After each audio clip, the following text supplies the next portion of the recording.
Hello, Sam. How are you?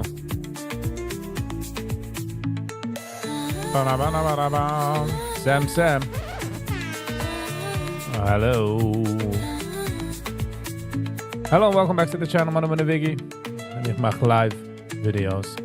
Mostly of Yiddish. In the hunting video, please consider liking, sharing, and subscribing. So helps me and the channel grows tremendously. So, thank you for that. Hershey. Hello and welcome. What are you watching tonight? Ga niet zeggen gehad major. Ga niet getracht van etwas, to be honest.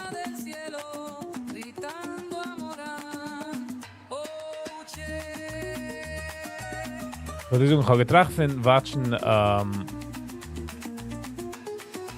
Wie ze heißen zij? Eind mir das ge-emailed, lass mich das öffnen. Hold on.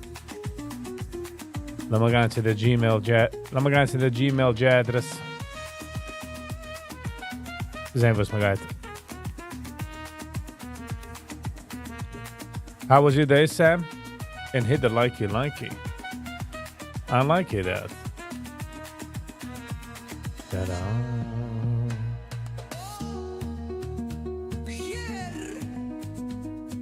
Brooklyn. Hello and welcome. My day was good. My day was alright. Ik draai me goed te schakelen van in de free. I want to leave whatever happened in the morning, you know what I'm saying? To be honest. My Nariken is getting there, meaning it's like, I think it's 98%, 97%.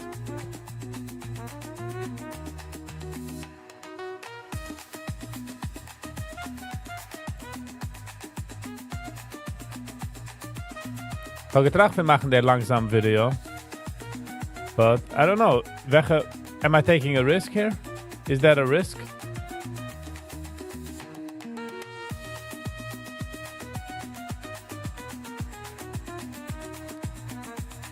Ik wil zoeken, wel. Ik wil niet schaken auf jene Humor. But jene Humor is niet eigenlijk fun van mij.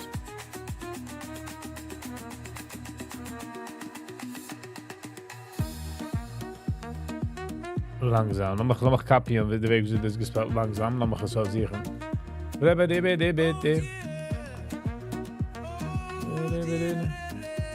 Mach das auslöschen.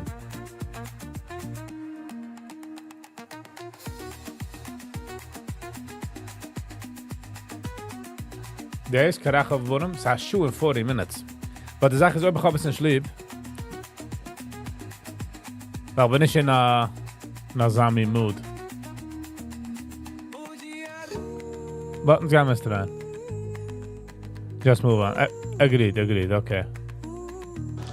The moon in a few minutes. The moon 8:15. Lass mich gaan auf a backup search. Thank you, ich habe es jetzt getroffen. Thank you, Hershey.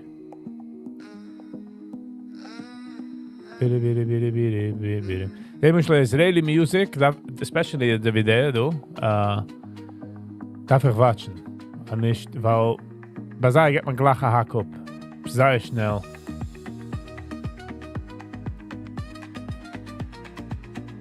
Okay, sind wir so nach 8:15. Yankee T. Hello and welcome.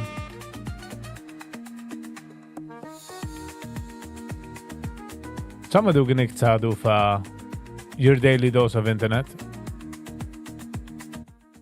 Let me go for your daily dose of internet. Hello everyone, This is your daily dose of internet. This has to be one of the weirdest road rage incidents ever.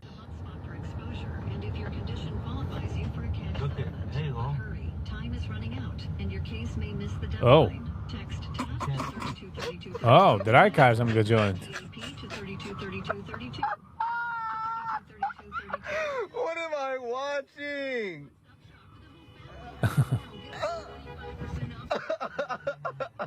I'm really not sure what's going on here. That was funny. What the?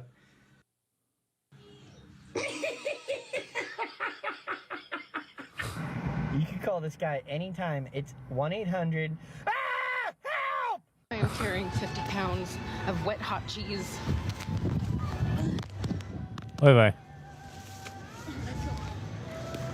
Oh.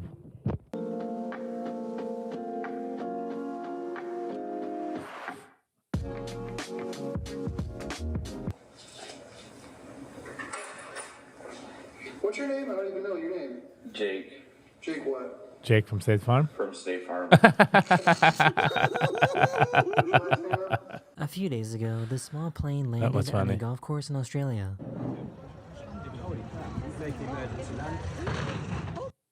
Oh, that's actually best of the video. Brooklyn. Okay, ik wil watchen die nou. Der langzaam video dat we zijn naar beste de mood.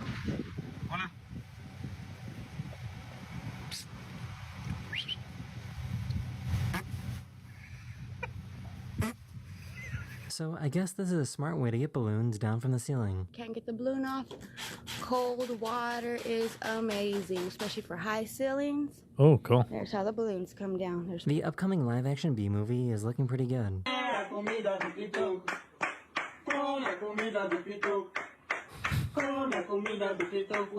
I'm not sure how he even managed to do this. När liksom skulle backa, nu sitter vi fast. Oi, oi, oi. De phone gaat erop aan. Yep. There it goes.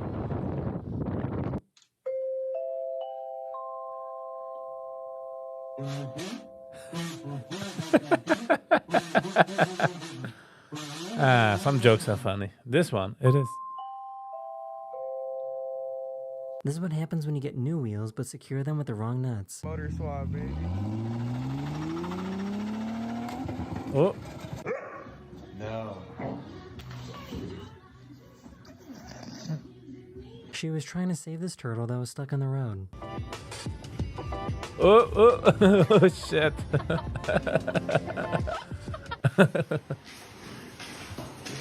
Oh. This might be the saddest looking dog I've ever seen. What's wrong, bud? Hey, what's wrong? Are you shit, okay? Max, are you okay? This poor pigeon was very confused. Jour 58, ils ne m'ont toujours pas repéré.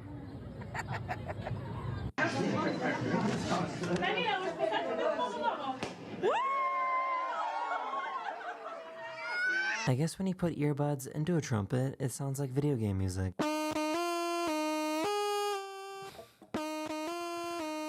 Alright. Which time it is though? 8:12.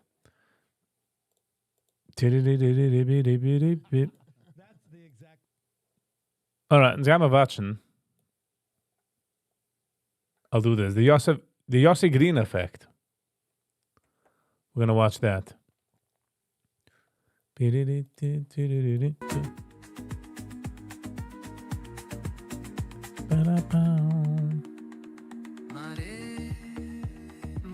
Und ich werde weiter herangezogen dort mit der, wie heißt es? Your Daily Dose. Shia Friedman, all the way from England. Hello and welcome. How are you doing? Wie sie gewinnen tog? Als ik ze doe, you don't mind hitting the like button. Es geht een lange, riesige Weg. Ik ben nog altijd beginnen met de Schulem Lemmer. Met de Shia Keller Band, de Gippe. The quality. Sehr schön. We doen hem like in 2 minutes. 2 minutes heb ik nog hebben. So it's a 10 episodes with music, so. Wow, this is actually 53 minutes. Sheesh. What did I get myself into?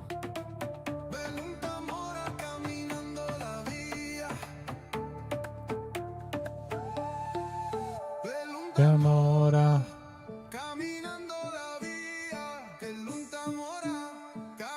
Para para para pa pa.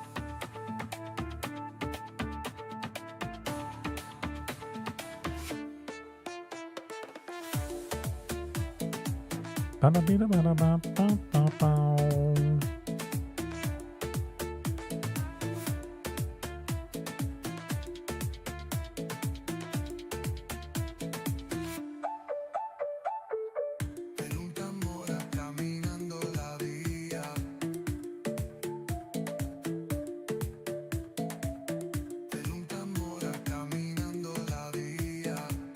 Ba-da-ba-da-ba-da-ba-bam-bam.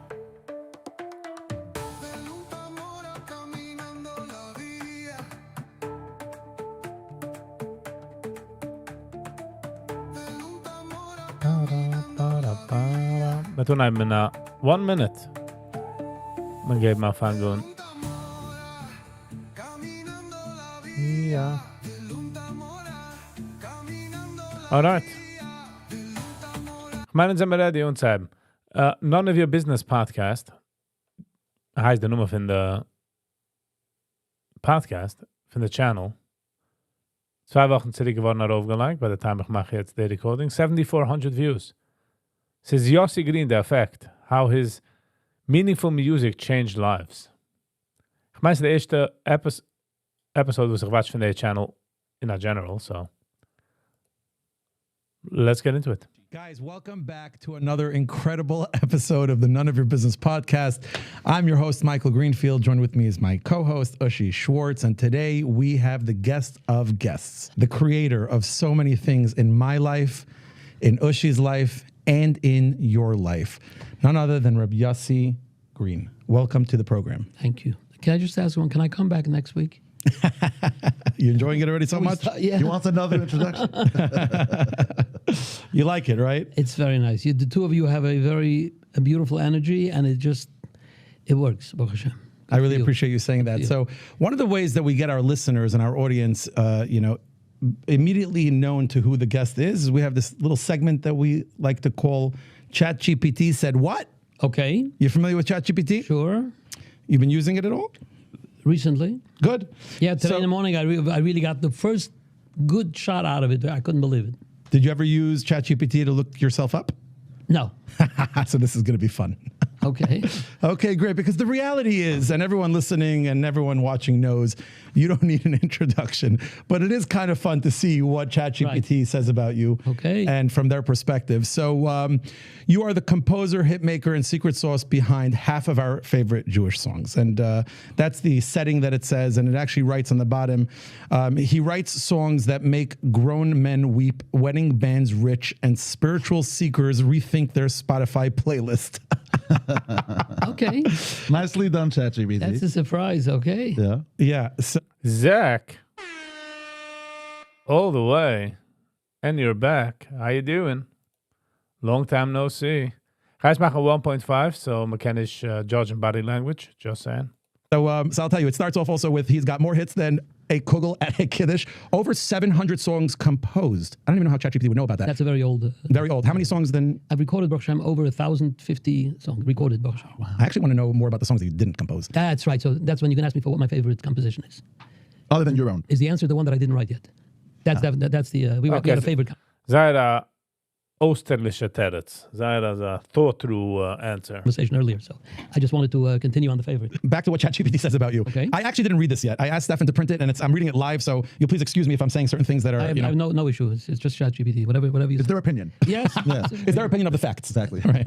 It's the new way of life. He's basically the Jewish Quincy Jones. He composed for Avram Fried, Mordechai Ben David, Dedi, Yaakov Shweki, and even Kallerbach-style artists. The man writes for everyone, but somehow never repeats himself, unless you count his key changes. Okay. I don't know what that means. Neither do I. It doesn't really make Yeah, doesn't make key sense, but changes. that's okay. Key changes, the keys of the keyboard. Macht changes. Okay. Zij hebben gegangen 3 mentions cap. Phew. To make sense. It's ChatGPT. It's like, it's still Wait a minute, it was funny. ChatGPT was funny there. no formal training. This one is surprising me as I'm reading this right now. No formal training, just divine Wi-Fi. The man never studied composition, but hears music in his sleep and once said he composed a song while brushing his teeth. Most people get plaque, he gets platinum. Is that something that happened to you? No, never mind. Okay, so the idea of in the toothbrush, plaque, and in platinum, pretty funny. Mine ChatGPT is just being a little more funny. I like that. That's nice. ChatGPT, thanks for the for nothing. Tanya, Anavim, Adarabah, certified soul bangers. Yes? Yep. Yeah. What else comes to your mind with soul bangers? Are those 3 good options to choose from, like to highlight some of your big hits? You can. I don't like the word big hits.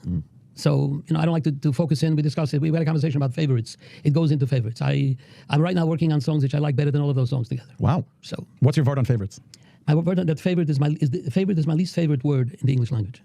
Okay, I guess we're coming more from a standpoint of what was well received in the communities, like what people are attracted to in their, No, I'm actually asking those songs. No, I'm actually asking what his favorite is. As far as hits. Someone taught this to me a while ago, and I shared this on the podcast many episodes ago. And I said, we were in a restaurant, and someone asked, "What's your favorite music to listen to?" And I said, "It depends where I am." Right, so I guess it depends where you are also in terms of what your favorite. It's not just about what the community looks at as favorite. I actually genuinely want to know what his favorite is. Yeah, sure. What do you want to go to sleep with? What do you want to wake up with? What's a wedding song? You're fluent in English, Hebrew, Yiddish, Aramaic, and emotion. Wow. Okay, I believe that. The man's lyrics are deep enough to be taught in seminary and catchy enough for a 5-year-old nephew to scream in the backseat. Okay. That's pretty wide range right there. That's great. One thing Van woens verrijkt hem? Deze ChatGPT. I don't think many people know about you is that you are the founder of Jerry Medics, because apparently you needed a side hustle from composing the soundtrack of Heaven. There you go. I have a partner though. I'm not one of them. Yeah, so one of the founders, your co-founder actually is someone who I know well, and he's also in the music world. I know he had some great hits. Heshi Rubin, aka Harold, aka the man with the office. He always had a cool office on the top, overseeing the pit. Yes, he did. And the rest of it, honestly, is stuff that are going to come out as we speak. But I want to go back to the composing stuff. Okay. So it says here, you talk about what you didn't compose. Over 1,000 songs that you composed, but many songs that you didn't compose. I'm curious about that. What goes on in your world? Like how many songs you have that you have not composed? What happens? It just sits there with you? You create it? When you say compose, you mean recorded? No, just in your head. You have a song, you write it down. What happens? No, it doesn't work that way. Please tell me what happens. That's all I want to know. So it's a very, very intent-laden, intentful practice. Things don't fall in. You have these stories about these rebels that were walking along in the woods and something fell. Let me tell you, don't think that fell on me in the woods was not a song.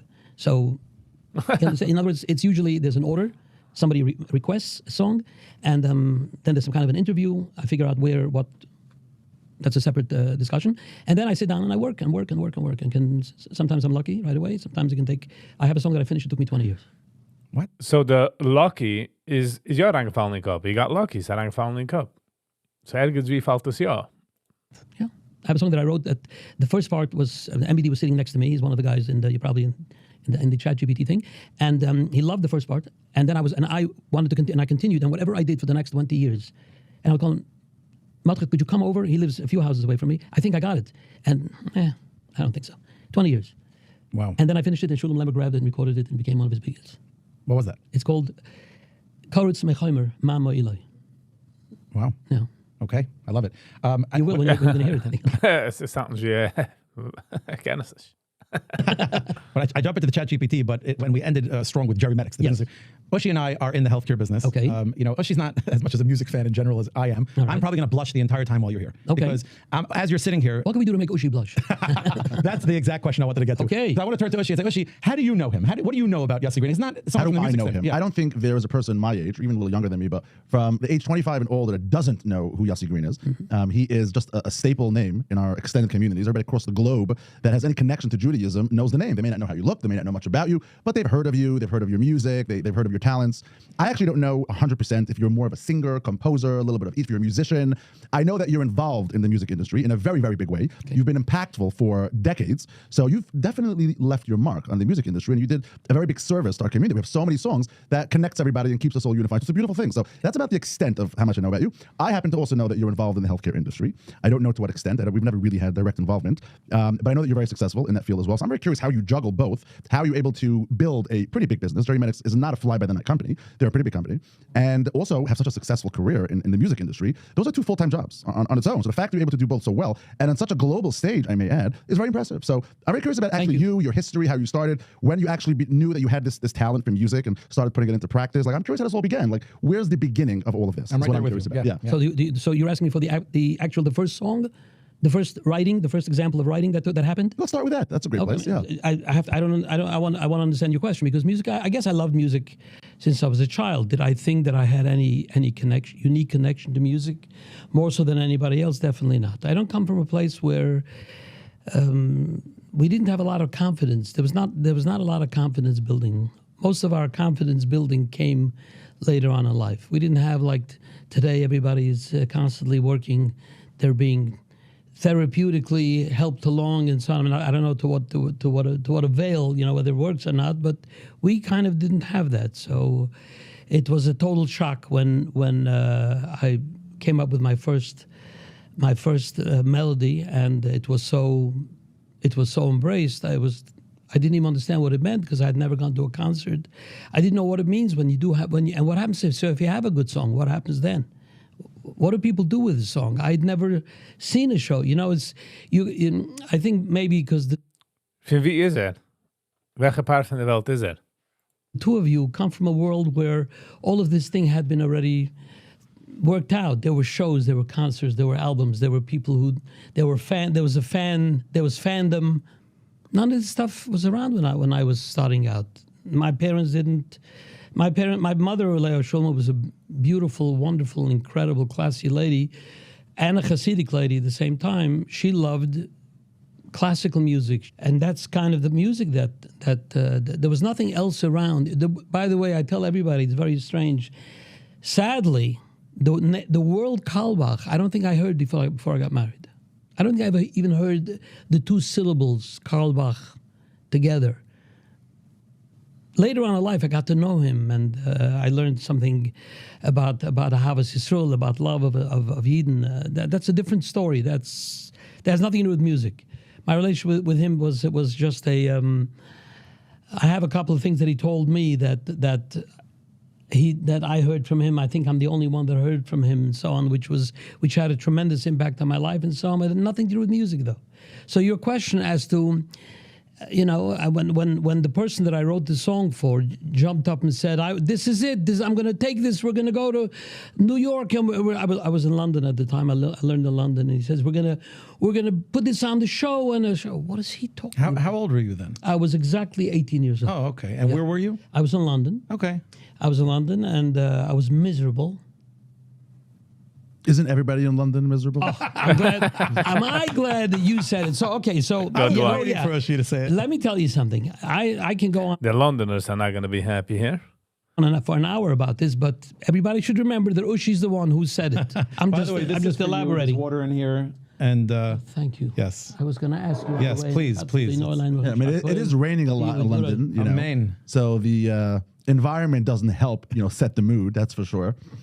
I will tell you. They're also driving on the wrong side of the road. Someone should probably tell them. Yes, I failed my driving test a number of times there. But anyway, so to get back to your question, to answer your question. So there was one incredible artist around at the time. His name was Yigal Salik. Yigal Salik had came up with this idea of putting kids, very good-looking kids with great voices, kids with great personalities, because he would speak to them, he would interview them on stage. So it wasn't just, he had a real show, because everybody who was, they came from families that did instill tremendous amount of confidence in these kids. And so he put out an album, I think the first album, and then he put out the second album, and I listened to it, and it was, wow. It was something that combined all of classical music and European music and Broadway, and it didn't sound anything like the Alter Rebbe songs, and it was very, very, very Yiddish, very Jewish, and every song every text had a message. We grew up with a lot of texts that didn't mean a lot to us until we got older, like Rananu Tzadikim Bashem Lashem. Okay, I mean at this stage it doesn't have much meaning. These things you're going to come back to when you're much, much older. In the beginning, you're going to go for the strange texts, right? So he came up with all these strange texts, and he was a Navi teacher. He taught Navi in an elementary school, so he knew Navi very well, and he would write songs on Navi, talking about Mashiach and about prophecy, and which was something that didn't exist. Yeah. And as a matter of fact, I remember MBD, the first time that I saw a show, and I realized already what a show is, and MBD at that time was Mordechai Werdiger, it was not MBD. Ladies and gentlemen, Mordechai Werdiger. And he was opening up for the kids that were getting ready, getting dressed, and the place was full, thousands of people waiting for the kids, and they would say, no, they would like, get it, no, and it was like, and I would be embarrassed for him because he was trying to launch his career, and he was the opening act for London. I mean, he became the biggest act that we ever had, but, so I'm talking about in those years. Anyway, this Yigal Salik, for some strange reason.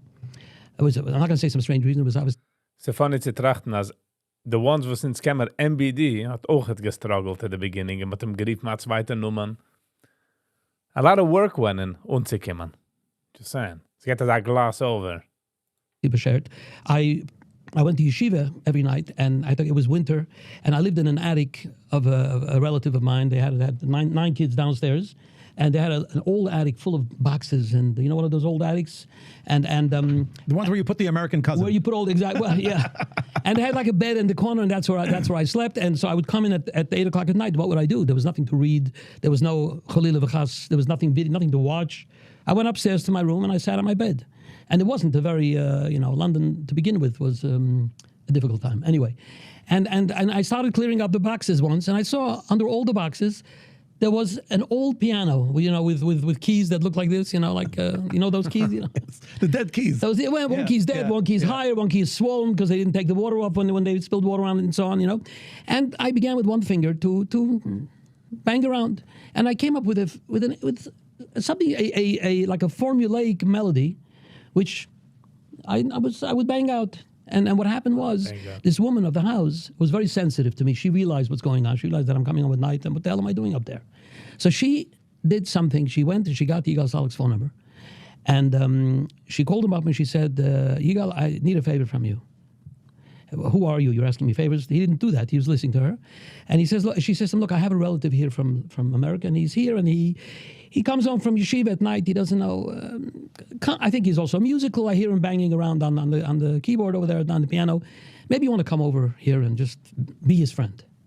That's bold. It's wonderful. I was just thinking, I always tell... beautiful. I always tell people, could you imagine if somebody would call me up, or she, you, or him? Imagine that. Hi, Michael, could you do me a favor? I have a relative here from London, and he's a 17, 18-year-old boy, and maybe you want to come over and be his friend. You'd say, sure. Oh, I'm going to drop everything immediately. I'll be over in 5 minutes, right?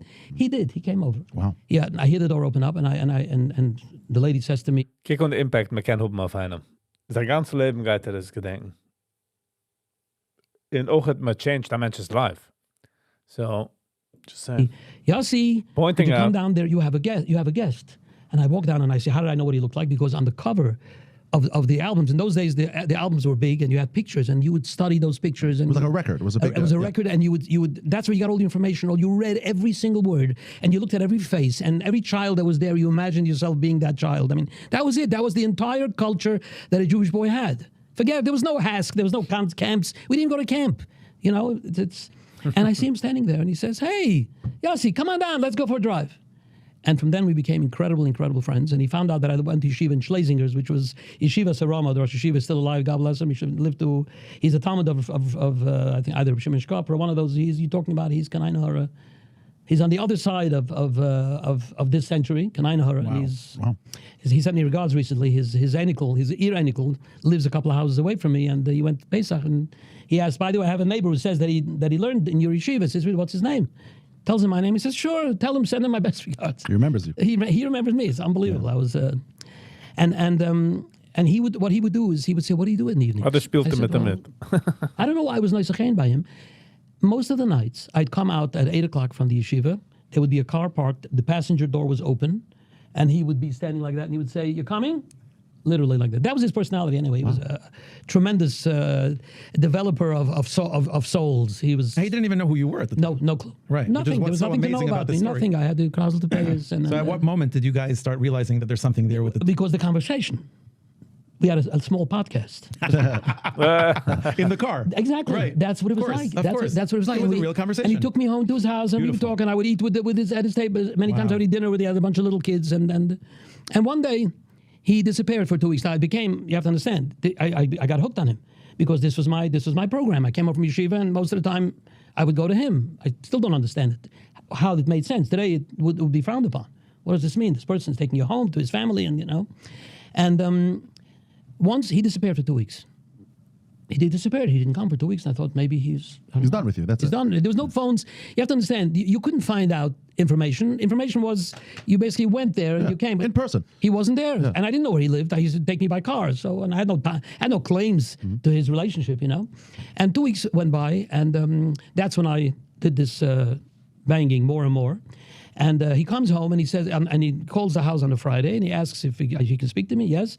Would you come over for lunch this Shabbos? I'm sorry, I was away for 2 weeks. I was in New York. I'm trying to work out my next group of shows. Sure. And I was excited. I went and I went there I went to the meal. I said, where were you? What happened to you? He says, well, I went to sign up with Nagin Orchestra, which was then the only...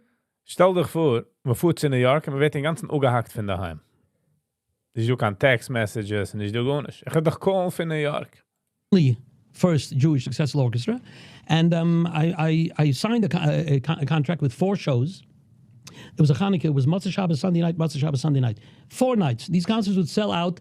The day you would, and don't forget, there was no social media. There was one ad you would put in the Jewish press. All the show, there would be 10 or 11,000 seats, all sold out. Well, you would have to call in to buy a ticket. No, call in. Call in came, that was already sophisticated. You'd have to go to Focus Electronics. That was the place. Wow. Where was that, on 14th? That was on the corner, sorry, that was the corner of 13th and 46th Street. Wow. Interesting. And they had these And by Wednesday, I'm assuming, or Thursday, it's done because the paper comes out Tuesday night. Sold out. Sold out, and people would pay cash, and he would have to put into. There was no credit cards. Right. Do you understand that? So it was envelopes. These were the $100 tickets. These were the $50 tickets. And they'd give you your And they stuff had all if you this paid for cash. it on the spot. Exactly. That was the. And so he tells me I'm very happy, but at the same time I'm very down. I said, why are you down? He says, because they told me on the condition, I've done this already. This is my 3rd year. They want to hear new songs. They don't want the same songs. You have hits, but you got to bring new material. And so, we stayed together till Motzei Shabbos, and after Havdalah, he's sitting on one of these chairs in the corner, and I see he's got a sour face. He's stressed out. And I'm sitting, he has a piano. Now, I love to sit next to the piano. I never had a piano. Until I got married, my wife bought me my first piano. So I just would sit on the piano bench. Like if you had over here 2 chairs and a piano bench with a piano, I would sit here with my back. I, for some strange reason, always felt like I wanted to be next to the piano. So I would always sit, I had a little piano, not one of these pianos, you know. And he's complaining. He says, you know, Yossi, you're so musical. If you would have songs, then I would all my problems would be solved. He says, you never tried to write a song or something? I said, write a song? I didn't even use the word write a song. Write a song is a sophisticated way of saying composition. Yeah. I don't know what to make. You never made a song, you know? So I said, no, but you never tried? Come on. The lady told me, what are you banging around on the piano? I said, you want me to, I'm embarrassed. Don't be embarrassed. I turned around and I began to play this melody. You know, A Star Is Born? Sure. I'm telling you. He jumped up from the chair and he ran over to me, ran over to the Sorim Shank, took out a chumash, and he opened up Parshas Vaychi. In Parshas Vaychi, by Va'ani b'voi mi padan aram, Maisi olai Rachel. Remember where Yaakov is apologizing to Yosef Atzadik that I couldn't, your mother, I couldn't take care of her. I'm asking you to take care of me, even though I couldn't get into Israel. I couldn't get her to her, and she passed away right outside, and I had to bury her. This is a very sad. I remember as a child, we used to get very emotional. And there's a big Rashi, and the Rashi says, don't worry that what's going to happen is in the end of time, Rachel is going to be on the path when the Jews are going to sadly be sent away from Israel. They're going to stop off at her grave, and they're going to cry, and she will cry along with them. It's called Kol Barama Nishma Nehi B'chis Hamarim Rachel Mavak Al Banea Meyana Li Nachem Keinen. And I had no idea that words go with song, you know.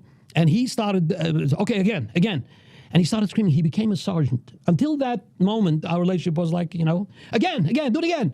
I said, well, do it again. Just, no, start from the beginning, do it again. And he became like, you know, and I did it again and again and again. And he was crouched down on his knees and he was thinking about the words Kol Barama, back and forth again, slower, faster, no, slower. He didn't know. He wanted it in a different beat.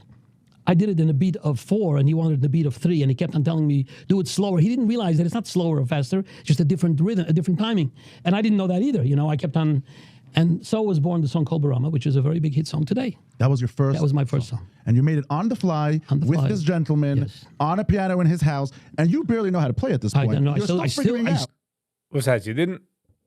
Hätte schon gemacht in der Room, oben bei sich, mit der zerbrochenen Piano. Still don't know how to play. That's not funny. I don't know how to play. I've seen you play. I've seen you play. Quite good. I would love to not play how you not play. Can I just tell you a vignette about this playing? Something I think you'll find. The problem is mit keine spielen, anything, als de mehr die lernst de Chos, wirst du gewohnt, als mehr wie viel die kennst nicht. It's always kennst es nicht stehen. You see what's ahead of you. And interesting. I've performed on the piano. Notice I don't. Auch in the front, at the beginning, when die fangst der Person, dann die lernst de Chos, Sachen, wo die obtainst, is huge. But nachdem, as you get better, wird es kleiner and kleiner. So, obviously he's going to say he doesn't know. Say play. But I get what he's saying. Meinst du, nicht kein professional player? Because I don't play piano. I perform on the piano basically in probably every major venue in the world, whether it's the Paris Opera House or the Zurich, what's it called already? I forgot. The biggest opera houses. We have Steph with ChatGPT, by the way. You can look up what it's called. Yeah, look, he's on it already. See? Yes. Steph, he's already all over it. So I always there's a big piano, 9-foot grand piano. It's the funniest joke in the world. 9-foot grand, you know, costing hundreds of thousands of dollars. And Green comes out from the side I'm supposed to sit, and I'm always looking, and I see in the orchestra there's a real pianist who never worked his whole life, 40, 50 years of practice day and night. He gave up all kinds of sports to be there, to be right. And I'm always feeling guilty. And when I have a moment, I walk over to the guy and say, listen, you're probably going to hear some strange stuff tonight on the piano. You're probably going to wonder, what's going on here? What is the joke? Why is that guy sitting in the front on the 9-foot grand? I said, I want you to know, you're not going to understand it, but it's connections, okay? It's connections. And I do this everywhere because I always have this crazy feeling. Yeah. These guys are working all their lives, and so I don't play the piano. Yeah. It comes naturally to you. Yeah. Well, yeah, it's in your soul. I'm actually curious about that. Do you ever play the piano? I play the piano all the time. Right. I play it, but I can't play piano. Right. Yeah. Anyway. Wow. So this is the beginning of the journey. This is where it all began. This is where it happened. Right. And the song is one of the biggest hits today. And he used that song in his concert? Oh boy, did he use that song. He used that song. And that catapulted him as well. That got him the next set of concerts, and it got him to the next. So if he was a smart man, he would have locked you in and licensed you at that point. Nobody thought like that in those days. Yeah. Locked, licensed, none of that stuff.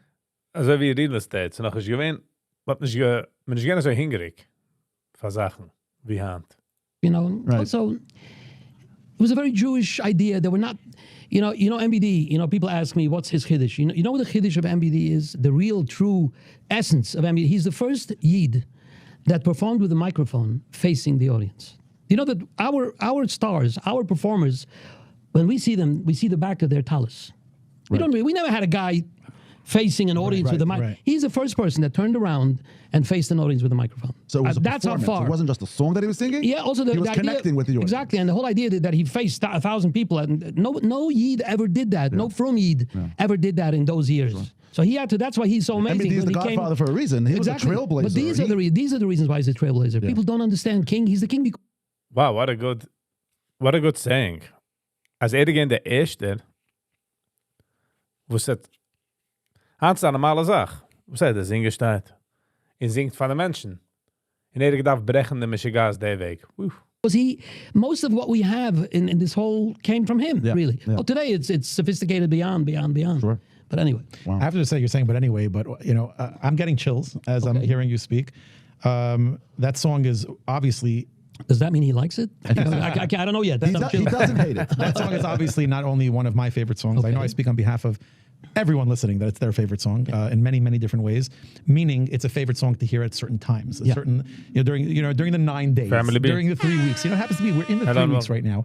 To hear a story like that is very moving for me. Yeah, I have to tell you, I'm emotional. I'm appreciating that story. I mean, I've learned to listen.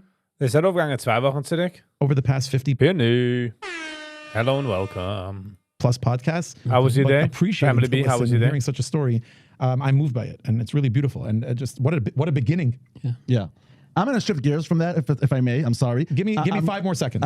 I'm hearing the emotional part from you, but I know it's hard for you. But I want to get into the business needs side. health Give me 5 more seconds. Yeah. He needs health care. Yeah. No, I wasn't even going to go to healthcare. No, I understand. I wanted to go to what you're going to do. Give me a minute. Give me go ahead. I just want 5 seconds. Sure. Wow.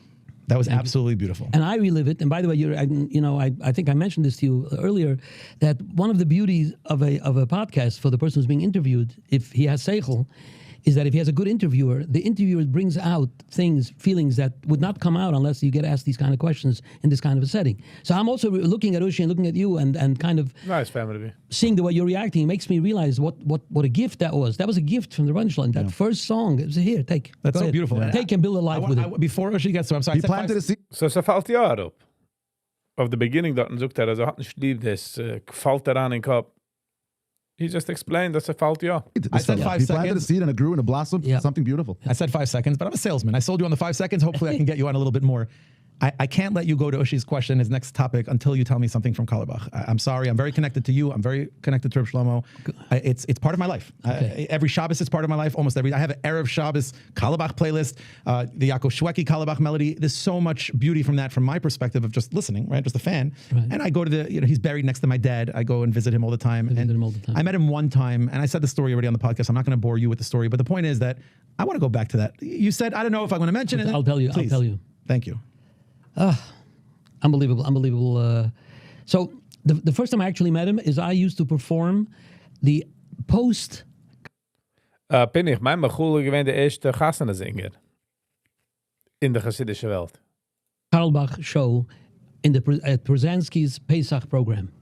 Which I means, didn't know such a thing existed, by the way. Yes, a because post-show. because so in other words, the show ended at 11:30, supposed to. Right. Of course, Karlbach would go to 12:30, because people didn't want to let him leave, and he was in the big room, the room that had thousands or so seats, and then there were these little rooms. One was like a little nightclub Your type family. of room, where I'd be sitting there with the piano, with about 100 chairs, waiting for people to come, and nobody would come.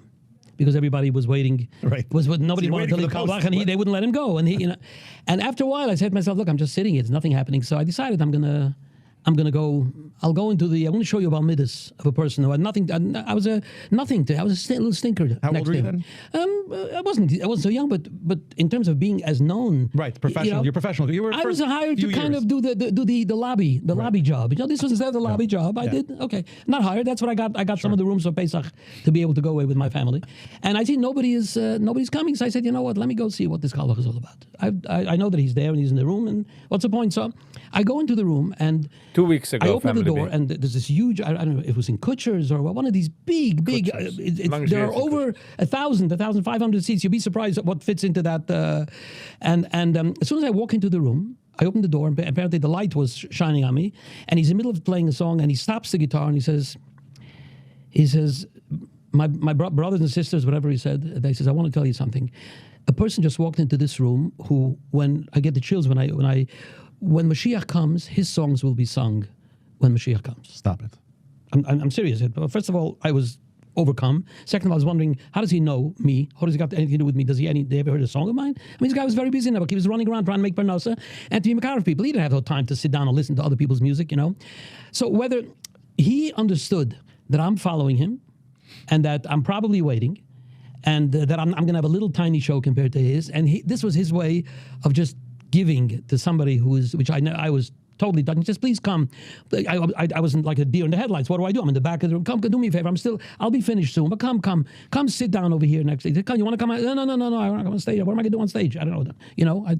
And I sat down over there next to him, and he finished the next song, and he walks me to the other room. He tells everybody, by the way, if you want to hear some really, really special songs, I recommend, he doesn't have a band, it's just him and the piano, go inside and listen to him. You'll have a wonderful time, anyway, I got to know him. Like a day or so later, I met him again. How was good? And we sat down, we were speaking. I said, thank you very much for yesterday. I mean, we didn't even know each other. You have the way he says, he gives me a kiss. Because I love you. What do you mean? What don't you understand about that? Which was also something which I'd never heard it said the way he said it. Het is Masber. Het is Yossi Green. Het is Masber. We zijn ongekomen to the music en wie halt. Ik ben in England. Het aangebombt. Zijn cousin werd mij gewoond bij gekocht aan Mensch. Jener gemacht shows. Ik heb hem gegeven songs. En staan we door. And then we got to talk a little bit about my background, the Yiddishkeit, and so on. And he says, we were talking about growing up in Williamsburg, and he says to me, what is the thing that scares you, that bothers you the most about Yiddishkeit, I said, seriously? Yeah, just tell me, I want to hear. So I said, look, by us, we in Williamsburg, you could feel the street trembling already. You literally imagine that the street was already, people go around, nobody would smile, people walking on the street like that, like very, very, very serious. Today, it's not like that. I'm come from a time, and it was a very, very serious time. So the entire Elul was, as young kids, we didn't really know what's to be scared about, but we looked at these adults. They were so frightened. Something very scary is happening now, and nobody calmed us down and would say, relax. So this was part of the way we grew up. And he smiles and he says, he says, Yom Kippur should be your most happiest day in the world. I said, and the happiest day of the year? I said, what do you mean? It says everybody is crying. He says, people don't realize Yom Kippur is not a Yom Tov for Tzaddikim. Tzaddikim have Yom Tov a whole year. God has one day. One day he's missing all those precious Eden that he doesn't see the entire year. He doesn't see them. So he came up with one day, and he said, "Come to me, come. You're afraid of the Satan? Don't worry about it. Satan is on vacation. I'm not listening. I don't care what you did a whole year. I don't want to hear anything. Today I just want to see you." So he says, people come. He says, the tzaddikim somehow they hijacked this Yom Tov. He says, it's not their Yom Tov. They should sit in the back, and all these Eden that come once a year should really be sitting in the front. Sound wie get dat El drusje do. Mag nog veel wissen van El. De dag van Sand Street. Family, good one. Wanneer je treft van Sand Street. Ze hebben 3200 subscribers. I'm editorializing to explain You're a little. expanding. And he says, and you know what the biggest proof of this is? He says, you know, what's the first thing you say when you walk into shul on Yom Kippur? I'm thinking, he goes, Al das hamakim, al das hakol, oni matirin, es atzma, matirin le'espalel im avaryonim. He says, you know what avaryonim are? He says, you think an avaryon is somebody who doesn't put on the Beit Tamsville? An avaryon is somebody who's nebuch, he's not connected a whole year. This is the opening of Yom Kippur. Says you open this beautiful big machzor, and everybody stands up, and we tell everybody, please, this is a Yom Tov for avaryonim. Come on, welcome. Open your arms and beautiful. You should know every single Yom Kippur. Since then, I walk in and I say, hey, come on. By the way, that's great. I fall someplace in between. I'm going to borrow from that because I used to always be nervous about Yom Kippur, Rosh Hashanah. I hear in my head, Elul! You got to make a song about this. Ooh. Yeah, make a song? Ik had de Litwische PTSD van El. De Litwische zijn dan nog het ganz L PTSD. Ooh. Oshi. And then he's going to tell people later that we inspired him to make this song. Oshi. We could get in on the act over here, Michael. Anyway, If you had to do a song about it, what would come to your mind? Oh, I don't know. I would have to what am I feeling? To who? You said the story now. What are you feeling? Yeah. What are you feeling? How does it? Beautiful. I'm feeling that Yom Kippur is a day that HaKadosh Baruch Hu gave the Satan a day off, not because of the tzaddikim. He said tzaddikim, they have nothing to worry about the Satan. They behave the entire year. What do they have to worry about? Let them be here. Exactly. It's an opportunity for a second chance. Yeah, So that's how it's beautiful. Those words. Come once a year. He says. De vraag is ook voor de Hasidische PTSD is. Dan is ungezeugen, we kennen schmeichelen, de kinderen feelen wie something, shit's gonna hit the fan. I miss you. I know you're afraid to come a whole year. Come. This is the day I made for you. Can you imagine making a song about something that's so scary? That's beautiful. I like that idea. And you tone it down. You tone it down. You give them a different perspective. My 5 seconds are I'm up. glad. I'm very curious about how this whole business works. Okay. And how it's monetized and how people make a living from this. You're talking about business of music? Music, yeah. It's my understanding that the music business isn't very lucrative for people. And they do it mostly out of passion. And the real money is, I guess, if you get gigs and you start singing at night and you start getting, asking big amounts, to come and sing at an event. The bigger events, they pay you more. Now, that's really how you kind of make money. But you're really more on the composing side. Yes, you sing and you've done it many times. You've been at concerts. I remember as a kid watching the Hask concert, which was, to me, I watched that 10 times. I watched it over and over. There wasn't a lot that we were watching back then. Sure. There wasn't a lot available, especially as a, from Jewish kid growing up. We had limited choices to what we can watch. This was something that our parents let us watch. And I would watch it all the time. And I remember you on the piano, and I remember you singing with some other singers. I don't remember who it was you were singing with. It was always doing, they kept on reshuffling the same. And you have a very unique type of voice. You have a very different kind of voice, and it was very powerful. And it was very, I remember it years later. I'm talking about 20, 30 years later. I remember it. I really do. But I'm very curious, what was the first time that was like commercialized for you, that you became a brand, that everybody got to know who Yossi Green is, that he's somebody to be reckoned with? He's you a asked force two out different there. questions. You asked about the monetization of it. I want to first, and then you spoke something about a brand. The brand is something else. I want to get to the monetization in a minute, but first I want to just take a step back. What was that first time that you remember that it became official? It became, let's call it a business, because now, people needed you. People you were sought after. You weren't looking for opportunities. They were finding you now because you became known as a big composer and people wanted your attention. What was that first moment that really broke you out, that made you, next level? So we kind of happened together. Push-Up Shot hat nur seit Angles und nicht jetzt ein kleiner Room. Sie haben dasselbe Layout, but no, es ist nicht dasselbe Layout. Push-Up Shot ist alle drei facing sort of the camera. Der sitzen sie ein gegen den zweiten und der andere darf kicken hin und zurück. The business was built around, at the time I started writing, Avremel started singing, the arrangers started writing, it all happened. I tell people this all the time, they get tired of hearing it, but it's true. I was born in... They set up the Push-Up Shot, zijn ze off of an angle. 1955, which was a little under 10 years after the Holocaust. You have to understand what that means. What does that mean? And as a child, I was very sensitive to this. Klal Yisrael was not singing at that time. Right. They didn't sing. They cried. They didn't sing. Every Mim Kaimkel was a cry. It wasn't singing. There was no happiness. Even at a mitzvah dance, it was Eish dan dan dan dan dan Eishes Chayil Mi Yimtza. There's an undercurrent of pain and tears. And you're kidding? We made it to the mitzvah dance. Yeah. Nobody. Rahman al-Islam busted up the wedding. Hopefully this Jewish couple is going to exit from here and they're going to start a life. And, everything was like, the people around were sitting at the mitzvah. Life There's a lot of tragic, So I was there when I became 13, 14 when the first Pichei record came out. And the second Pichei record. And the Bosner Rebbe wrote this song. And Rav Avram Tversky, Zechariah Levrucha, wrote Hoshia Samecha. And the song Tzaveh came out. So Eden was starting to sing at that time. And we all began to flower at the same time. Do you understand? It's very, very, you were born to a world where it's a developed world already. And So wie Bitcoin 2008. Gewesen by the beginning. So when these people came to me, so for instance, in the beginning I started writing for kids. I wrote to London School, then to New York School, then for Yerushalayim Pirchei, and then for Still V'Zemer, and then because that was the medium that a Jewish home would listen to music. They wouldn't listen to an MBD because there was no such a thing as an MBD. So I wrote songs. So I became a little better known all the time because you have a lot of kids, and you have a lot of parents, and you have a lot of friends, and you have a lot of relatives. So every child, you would have 18 kids in the choir. 18 kids meant you had hundreds of people that you became famous to. Sehr comfortable auszuhören, Brookman. They knew you. They met you backstage. They met you. They were picking up the kids. They were picking up the kids in the morning. So that was in the beginning. And then I lived in Borough Park because I got my first job in Borough Park. I lived in Williamsburg, but in order to be at 9 o'clock at my job, focus, selling film, whatever, batteries. He said, I'll give you the job, which was, I think it paid me $120 a week on the books, working 60, 70 hours, but I had to be there at 9 o'clock when I opened it. Don't walk in at 9:05. I have plenty of people that want this job, anyway. So in order to be there at 9 o'clock, I had to sleep there. So in the beginning, I slept by a relative in Borough Park, and then eventually we got our own apartment, which today sounds like, those days it was like, I got an apartment in Borough Park.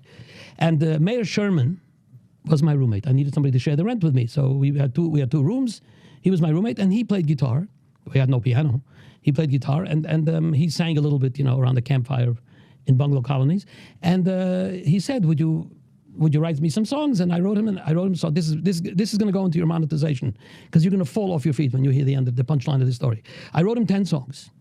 I don't think you ever heard one of these songs. I don't think you know any of these songs. They're not known. They're not well known at all. He sold the album. He sold 20,000 albums the first year. Let me tell you what that means. The albums in those days were selling for $5 in the store. The cost of the production of the album was $1. That means that he got $4 times 20, which is $80,000. My house on the ocean, which today is worth, I think I purchased it for $70,000. And what it took to get together that $30,000 down payment, how many borrows and parents and relatives in 1 year. He was my roommate. I had no idea this was happening. He's the one that made the album. He got the deal. Nobody told me anything. Years that I didn't know this. And then Avremel shows up. Why did Avremel show up? Because Shia Mendelowitz met Avremel and brought Avremel to my house, and they knocked on the door. And I tell everybody that when they showed up, they looked like a diet before and after. Shia Kanai Hur was a big guy, and Avremel was so skinny that if he turned sideways, he looked like a line. He was stuck. I still tell my wife that guy, if he's not going to get reflectors on the side, he's going to get in a major accident. That's how skinny he was. Then they came to my house and they wanted me to do a song for them. And Jener, wenn mir gegeben, die 10 Songs hat ihm gut nicht gegeben. Du musst dafür aber zahlen für them. I started writing for them, and he did his album, and he sold 35,000 albums in the first year or two. You understand what kind of money we're talking about? Any album that you came out with sold $70,000. Sie haben gemacht 80, in sein Hose gekostet 70. Life-changing money. 20,000 albums. Wow. Anything. It was a wedding. Claudia Schroeder was so hungry for music. There was so much money being made by these people. I had nothing to do with it because So they didn't pay you for the songs? No, what pay you? No, you didn't have a percentage? There was no... This is so wonderful. I'm looking at you guys, and you're developed. You understand what your value is, and you want to get paid. You're good at something, never do it for free. Value? Never do it for free. I had to... Zij redden schon von off the backs von Menschen wie ihm. Nobody did this thing yet. It's only years later that I began to go, wait a minute. If they're making this and they're making... Von was haben zij ihm nicht gegeben? Ist ja sicher gibt Menschen. Shouldn't I... I have a lot of whip marks on my back to show you what it looks like till I finally got the message across that I'm not going to do this anymore unless I get paid. Good for you. Wow. A couple of years too late, but you learned your lesson the hard way. Because they were making money. They were making money. You cannot imagine. Als Hose gekostet 70 und die hast gemacht 80 auf ein Album, ist es so wie die machst dann $2-3 million die gestern aus ein Album. Kind of money. And I'll tell you right now. So let me just tell you something. We talk about 1,000 songs before. Let me tell you what 1,000 songs means. Forget about my input. 1,000 songs means there were 1,000 songs that were produced at an average of between $6,000 and $10,000 a song. You're talking about there is people that earned $10 million worth of income from stuff that happened with these fingers, with the piano. Mm-hmm. Do you imagine that? That's serious monetization. Yeah. Right? Anyway. So what was that first big song that you actually made money on? What was the first song that really put some green in your pocket and you realized, oh, Some green, I like the pun. yeah, no pun intended, that I could actually make some money here? Adarabba. Adarabba. So how long did it take you to compose Adarabba? Gemeint zoekt Adarabba. Nee, so zoek me de nummer. No, it didn't take me to compose. My back is it's getting there. It's the man is nicht. It wasn't a matter of Adarabba is not about the song. It's about the text. Another 2-3 days. Then there's a whole other piece that's missing here, which is the text. It's not the song; it's the text. But my music, my writing, my MO is all about the text first, and then the melody. It's always about the text. That's where it started from. That's it. So you have to find the right foundation of Rashi from Vayechi. That's the right. That's but the yeah, text. Yeah, but that wasn't my text. No, I understand. That was his text. You've seen it. You've seen it. That's the first opening to your lifestyle. That was, it yeah, seems like. but that's he was my. Draait ze machen door connection. Dus ik geloof me dat de connection is erg dorten. Zoekt dat dort liep ze 10 koden de melody. In de eerste had koden getien de tekst. De eerste had getien de sound. De tweede gebrengt de tekst. Het draait not ze maken een connection. Mentor. Very cool. I saw that he connected. I said, Sure. what does the piano, what does this melody have to do with the text? And he showed me that there's no such a thing as a melody without text. By the way, that's why I like Ushi's idea of taking the text of Yom Kippur and making a song out of it. It's like, it's about the text. No, but, powerful words. but there's so much. It's Iker Chosam and Sefer. The story that got you moved is Reb Shloimo's vision of it. Right. The way he would look at Yom Kippur. And that's why he invited all of these people that it didn't matter to him that yesterday, who knows where the guy was. Today, what's the difference? He's in shul, he's with me tonight, and, you know. Is there any residual monetization from any of your songs that you're still making money until today? Or is it a one and done? You get paid for it, even if it's a large amount, but it's kind of a hit and run, and that's it, and you move on. Excellent question, but I don't mind that. But if you want to talk about anything else here besides this, we can go on. There's a whole masechta. There's royalties. There's mechanical royalties. There is what's happening now where the performers and the writers are being very, very hurt because of Spotify. They're being hurt very, very badly, you know. But we used to make a lot of money. So we realized that in order to do this, I can't only write, I have to produce, I have to finance the albums, I got to do them myself. And I got to bring the artist to me and say, would you like to perform? And come this way. Right. So that's when it would change. And you have the full continuum of care. Right, so it was from the top to bottom, and you're controlling everything. Then specific projects, not everything. I mean, MED didn't need me to produce his albums.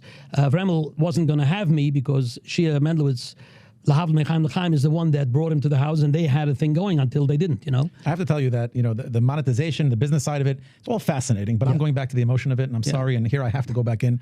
I'm placing myself in Israel, in the old city. Yes.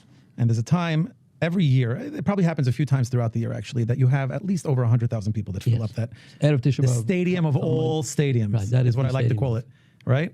And you know, I wonder what it does to you. Have you ever been there and you heard 100,000 people singing your song? Yes, I've been there, and I see it, and I try to. You can't. So, I only own a song until it's between me and whoever's sitting next to me, and the piano, and my wife was in the kitchen, and the feeling that there is something happening in this room now that's larger than life, and larger than me, larger than all of us, and which turns into a fervent prayer. Please, Rebbeinu Shalom, please take this and let everybody feel what we're feeling now, because we're feeling something that's real, and that, like Adarabba, Tein Beli Beinu Shnira Kala. I mean, it's like the Rebbe the Melech. You know, the world knows Ben Adam Lachavero from the Chafetz Chaim, which is in the beginning of the 20th century.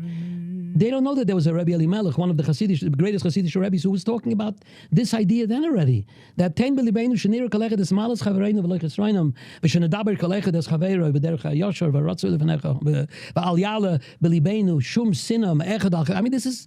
When I saw this, now it's been in the siddur for 300 years, you know, and this is a tefillah that he wrote to be said before tefillah zaka, that same place that we're talking, before the guys show up, before you know, so you know there's that whole tefillah you're and at that time you're very emotional. You have your talis covered, you're worried about Yom Kippur, what's this going to be like, and how was your day? And I would see this and it would break me up, and I said, you know, what would it be like if I could somehow take this lyric and I could put this on the piano? There was no word processing at that time. You had to write. Die bekommst a different perspective im Außenhören auf a long-form Platz, wie redt sich aus, schmiest. Very interesting. And do nekudos by hand, big words on the piano, and stick it to the piano, because if I opened the door, the paper would fly, and we don't know what the words were, so we'd put tape on it, and your wife would say, what, are you going to ruin the piano? You know, anyway. She never said that. Also geht es. Der Wab sucht mit Ruhen an the piano. But and to one day know that I hear it and know that Baruch Hashem, the melody has been delivered, and that this lyric now has wings, and that there are people all over the world who may one day know these words because we had a melody at this piano. This is impossible to own. You can't own this. Somebody sent me yesterday. He's or in Bet Shemesh, I think. There is a place called Chumas Adarabah. He's got his whole Chumas Adarabah. Good one. family, and they're going in, and he sends me a text and says, Yossi, look at this thing. I'm going in to the store. It's called Chumas Hadarabah, and he walks in, and you see these guys with these big knitted yarmulkes with the long payas, and they're serving, and he's got these Hadarabah posters all over the place, and he's got these little chesed boxes. If you're not gonna, if you feel that you don't need the other half of the sandwich, this is the sandwich. This is a place for people that come in. They look to see if there's any sandwich in there. Please don't throw it away. Put your sandwich in here, and it's What a great idea. What a great idea. Restaurant hat a box. Endlich nicht dann essen kannst du dort hinlegen für der zweiten. Ich feel so wie das kann nur geschehen in Israel. I don't know why, but that's how I feel. It's, I mean, Israel is some of the Eden in Israel are like, forget about it. It's like but anyway, he's got other all over the place. Or I have somebody who excitedly sends me, he's went to Manhattan to some eye doctor, and he's looking at for the eyes. The guy's checking the eyes. He's got olive, Daled Rage base hay, and he gets smaller and smaller, and he's got other Did you ever see that? No, I love This is it. posters all over. All opticians have it all over the place, I've never seen it. Then What a compliment, by the way. It's That's wonderful. pretty cool. Exactly. So Wow. this is in every kind. I'll tell you, in Adarabah, the thing that finally made me realize that this is like, there was a guy called Zvulun Hammer, he was the head of the Mizrahi years ago. I don't come from a family that really was excited about the fact that I had any connection with Mizrahi, but to me, I love every single lead. There's no difference by me, by the way. Every single, I really don't have any favorites or preferences or anyway. So he heard that I was in Israel, and he loved the song Adarabah, and he was the minister of religion. I didn't even know what it means to be the minister of religion, but apparently everything of chinuch that has to do in Israel is decided by him. So he asked the host who was with me, he knew they were good friends, he says, you have Yossi, it would be okay if I pick him up. I'd like to drive him to the school, to one of the schools. I want to show him something that I'm sure will make him happy. And he takes me in, he picks me up, and I know Zvulun Hammer, he's in the newspapers every day, and he takes me into a little, what is the pre-1A, first grade. So I had never been in an Israeli, real kind of, what is it called? Nursery? Amami. It's a, what? A nursery? What? No, not a gun. No, a school, a first grade. What's it called? Amami. It's a school. Like the Hebrew word for it? Yeah, in other words, this is the official Israeli schools for children. Not chinuch atzmai, not Haredi. School for Israel. The public school, but for the front people in Israel. And I walk in, and it's like, he says he waited like 3 o'clock or 2 o'clock, I forgot what it was, and he says, I want to walk in with you exactly 5 minutes before the hour, because I want to show you something interesting. Okay, we walk in, and he nods to the teacher who got all excited that Zvulun Hammer is here. He had no clue who's the guy with the pace. Anyway, and he walks with me to the back of the room, and he says, just wait here. And at 5 to 2 or whatever it was, all the kids get up. There was like 30 kids in the class. They all go to the front of a poster, and they say together, they go, Adarabah, תן בליבנו, שנראה כל אחד את מעלת חברינו, ולא חסרונם, I started crying. He says, that's why I brought you. I wanted you to see. Wow. You think you're sitting at home, and you should know this is what happens. This is how far it reaches. These is 5-year-olds, 6-year-olds that are saying it on the way, like Moidani. Wat ook het, zij verstaan Hebrew. Which is one of the saddest Sachen, wat nicht ausgelernt in Sat mit Hebrew. Sollte man halt wissen, wie sie mit davent, die alle Sachen. So sollte man dann aggressive effect haben. Amazing. They're saying it anyway. Who gave the best rendition in your mind of the Adarabah song? Avremel. Everybody else is doing a cover. You know the difference in a cover and the real difference between singing a cover and singing an original? What's the difference? Ich will hören the difference. You're interested in We got een Klieger. different? Of course, I love covers, but I agree. I with love you. covers too, yeah. I agree with you about A this. but cover good. is forever a cover. Usually the guy who does a cover has a way better voice than the original artist. Yes. Yeah. And he's got all kinds of acrobatics, and he's showing off. He's showing, The person who sings it originally is usually the guy that I wrote it for, who's sitting right next to me. I usually write for people that are sitting next to me, by the way. I don't write a song and say, hold on a second, who am I giving this to? Ah, interesting. Of course, everybody always used to tell me, why do you give him these best songs and you don't give this guy? I said, what are you talking about? I don't you're sitting next to me, I don't that give makes- nothing. A person comes and Whatever the Siyat whatever Mishmai is comes, about yeah, moment, whatever. That makes sense. We have a conversation like this. Let's say love we had a it. Whatever valt eraan in kop. Oops. piano here, and you were talking, and you would say, play something.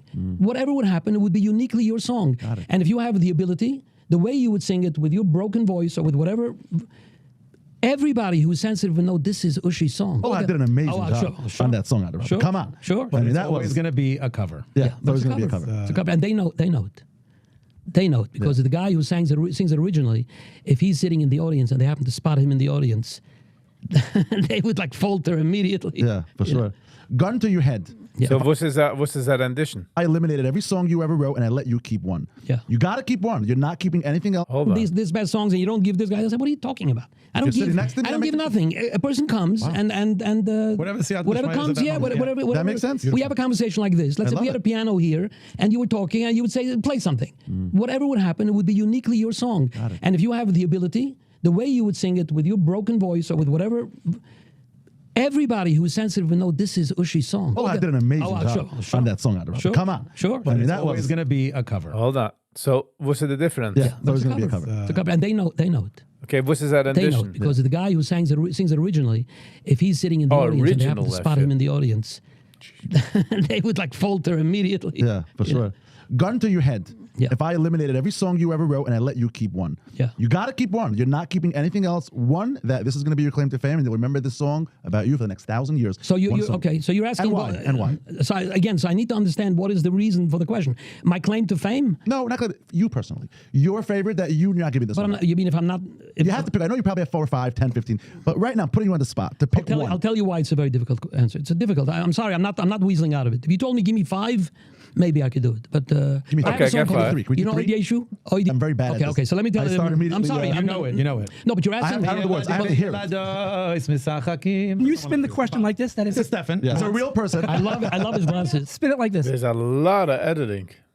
Sort of like the Joe DiMaggio card. You have the Okay. card, Oh, the that is- song is stuck away in the drawer, and you need to use it to bail out the yeshiva. It's that prized possession. What's the song? So that's a fundraiser question. I understand what he's saying. Well, Exactly. a It funder- depends on the scenario of what favorite is. And someone like him, It's you hard can't to ask raise that funds question. with Hebrew. You can raise funds with Joe DiMaggio's card. Believe me, you can.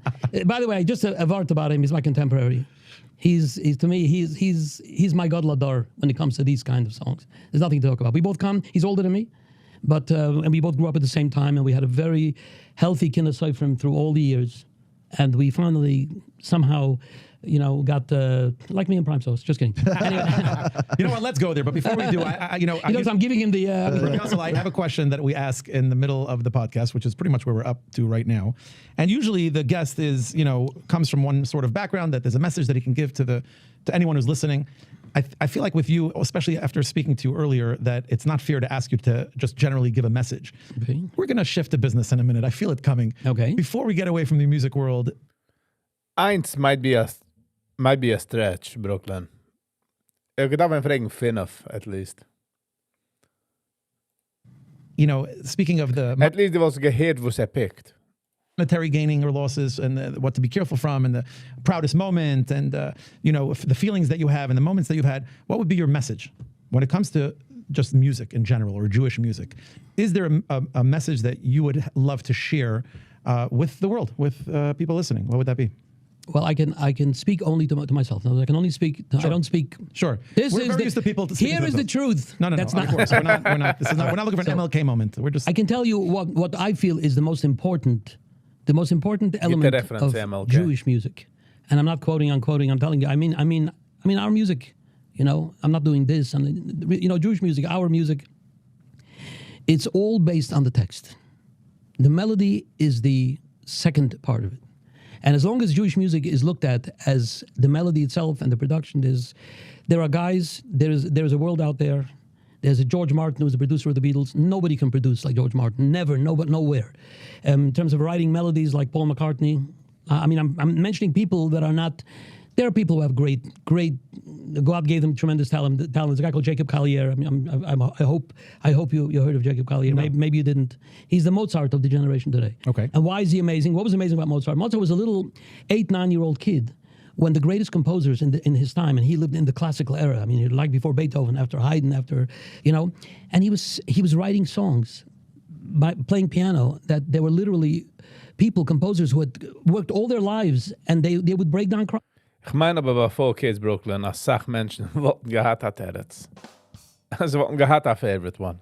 And he was a little stinker, 60 or 70-year-old, and he would do stupid things after he would finish the, And when you would see it, to me, when I would look, I said, this is, HaKadosh Baruch Hu does these things as he wants to show the world what he can do. What here, you want to see talent? Here, well, takes the whole thing and he poured out the whole barrel of talent on this kid. So there are great talents. This Jacob Collier is that kind of person.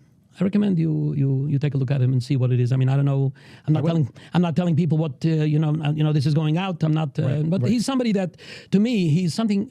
It's incredible that such a thing exists in the world, that the person can have. Sadly, I'm not. Don't kill the messenger. Okay, messenger should stay alive. I'm just saying. That kind of talent. That's not what Jewish music is about. Jewish music is about, it's an emtsai, it's a vehicle to get texts out that people would never hear, they would never encounter in their normal life. And that's why Adar Rabba is what it is. For instance, Tanya. Tanya was the big song before Adar Rabba. I don't know if you're familiar with Tanya. Okay. Tanya is a Gemara in Masechta Brachos Daf Zayin, which I always used to say that who didn't learn Masechta Brachos Daf Zayin? Ich habe nicht gelernt, Brachos Daf Zayin. Everybody throws in the towel, but Daf Yud. But by Daf Zayin, you're still in it. You're still checked in. You're still there. And then you're going to try again. Yeah. And then you try again, you get to Daf Ches, you say, maybe this Masechta is not Shabbos. You know what? Shabbos has got halachas, it has everything. You start Shabbos, you see it's a Shabbos time. Sukkah. Sukkah is a small, this is what we do in Yeshiva. Yeah. We try to... We know. Conquer that one Masechta, we just couldn't do it. So everybody got to Brachos Daf Zayin.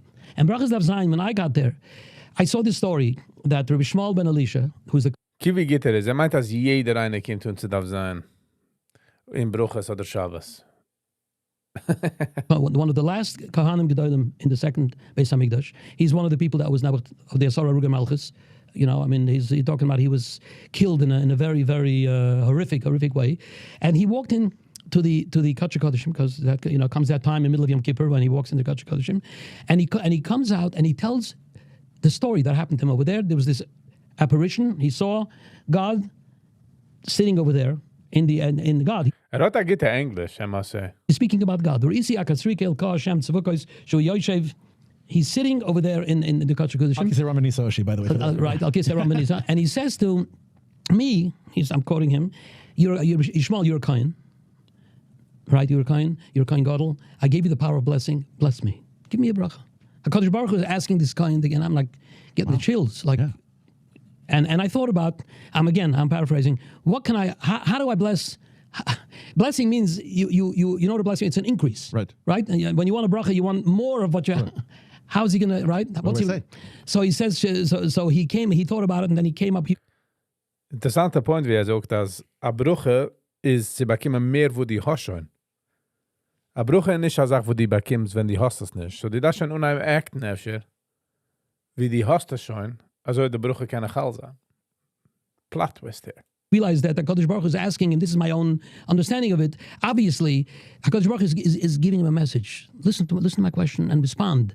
And he says, apparently there was a tremendous kitzur on Klal Yisrael at the time, and he says, I want you to make a demand from me that I should increase my rachmim and look away from things that I have to look away. Interesting. Sadly.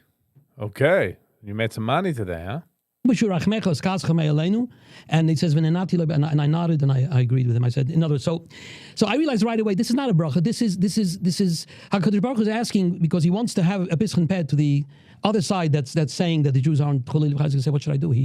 First of all, Rishmal Kagel is a tzaddik, and tzaddik goes there HaKadosh Baruch Hu Makayim. He asked me. He told me that I should give him that I have to do this. I got to do this. And I sat down to write a song which became a mega hit. This was the beginning of that genre. That question. Yeah. But I do want to say that I happen to know personally that you recently celebrated a birthday. Yes. So happy birthday to you. I mentioned it on last week's episode and last episode. And thank you, Gershi. That's called a confident man. Money in the next world, not in this world. Alrighty.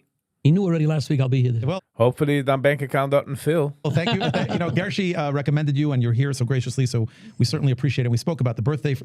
I'm thinking right now while you're talking about this song is that we each have the opportunity every year to have the power of a Kohen. Yes.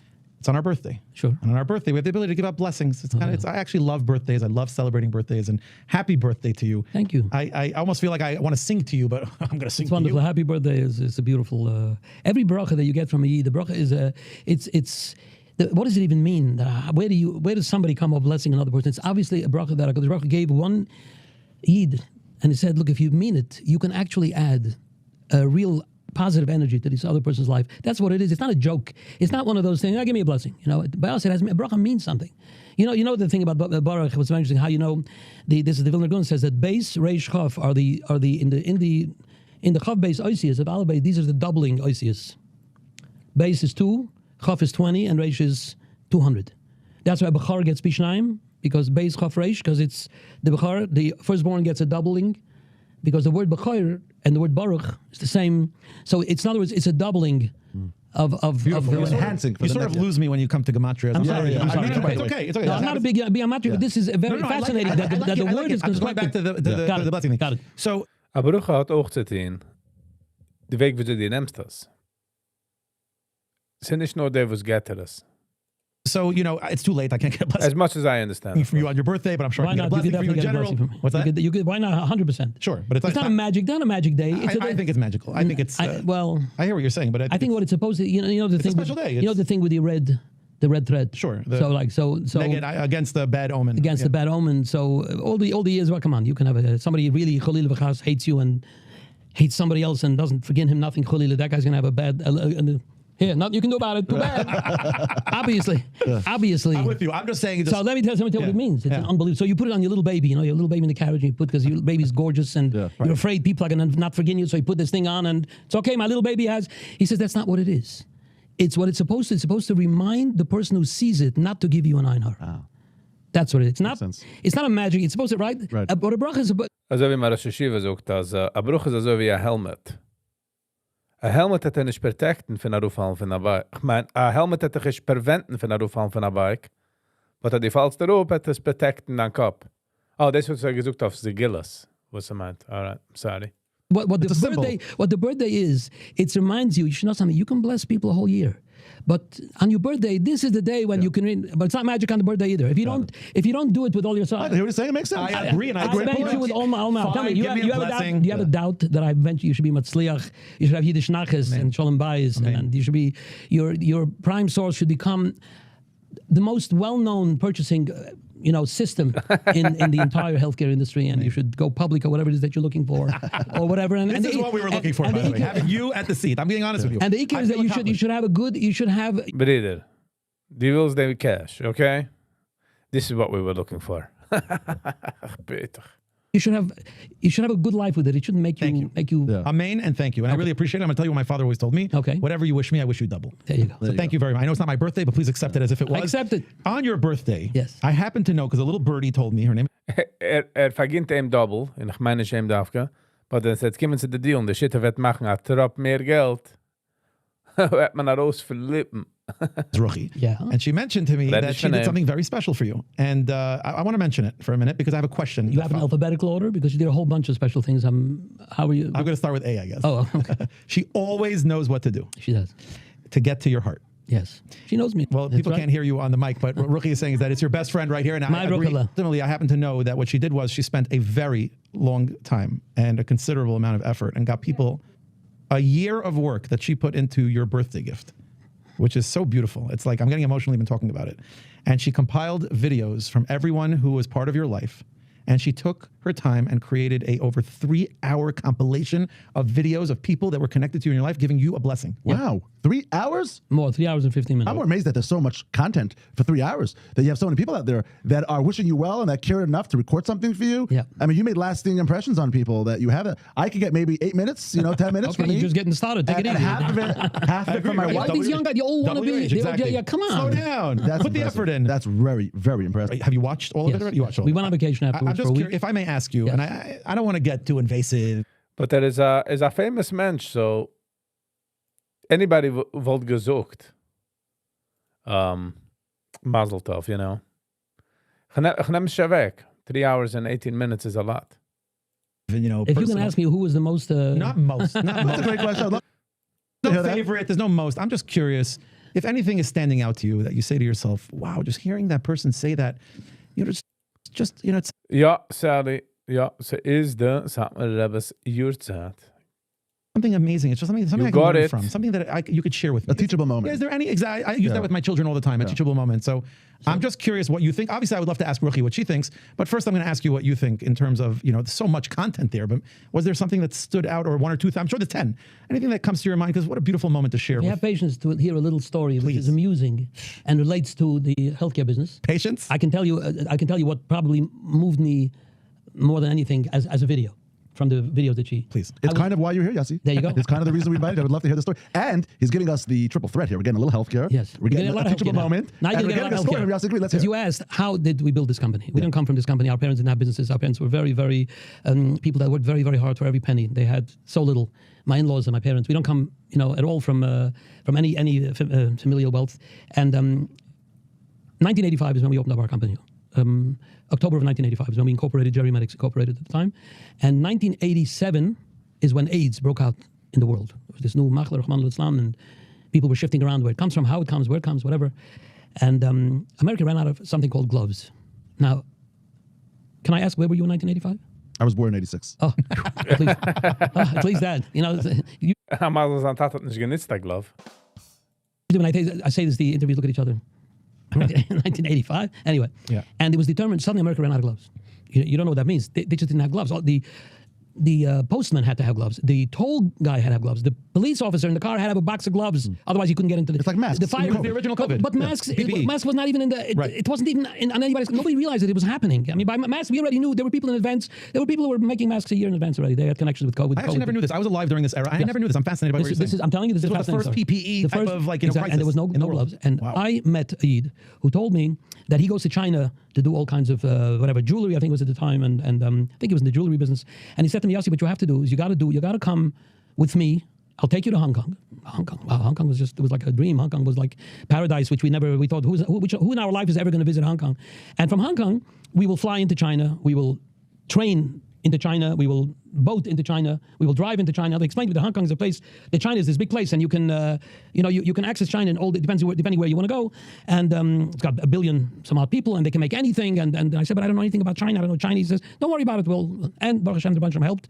I remember my partner, Hashi Rubin, he came to the airport, and I remember going up the escalator, and he's looking at me, and he's like saying, and I'm doing the same thing. I don't know, where are we going? You know how scary it was? It's hard for people to understand. There's no such thing as a cell phone.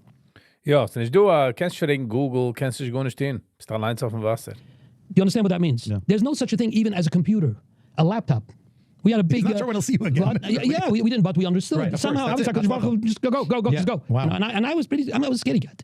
I was Actually, not a brave person ever in my life. This was very scary. Wow. And I got on this plane, and the ride was a 16-hour flight with all kinds of stop-offs. Anyway, and I was able, Baruch Hashem, to buy gloves, and I came back, and every container that we bought, now container cost at that time, it was $60,000 because you would have 1,000 cases in a container, and each case was $60, and it was latex gloves. No such thing as a vinyl glove didn't exist. Nitrile was not even in the planning stages. It was latex. That was the thing.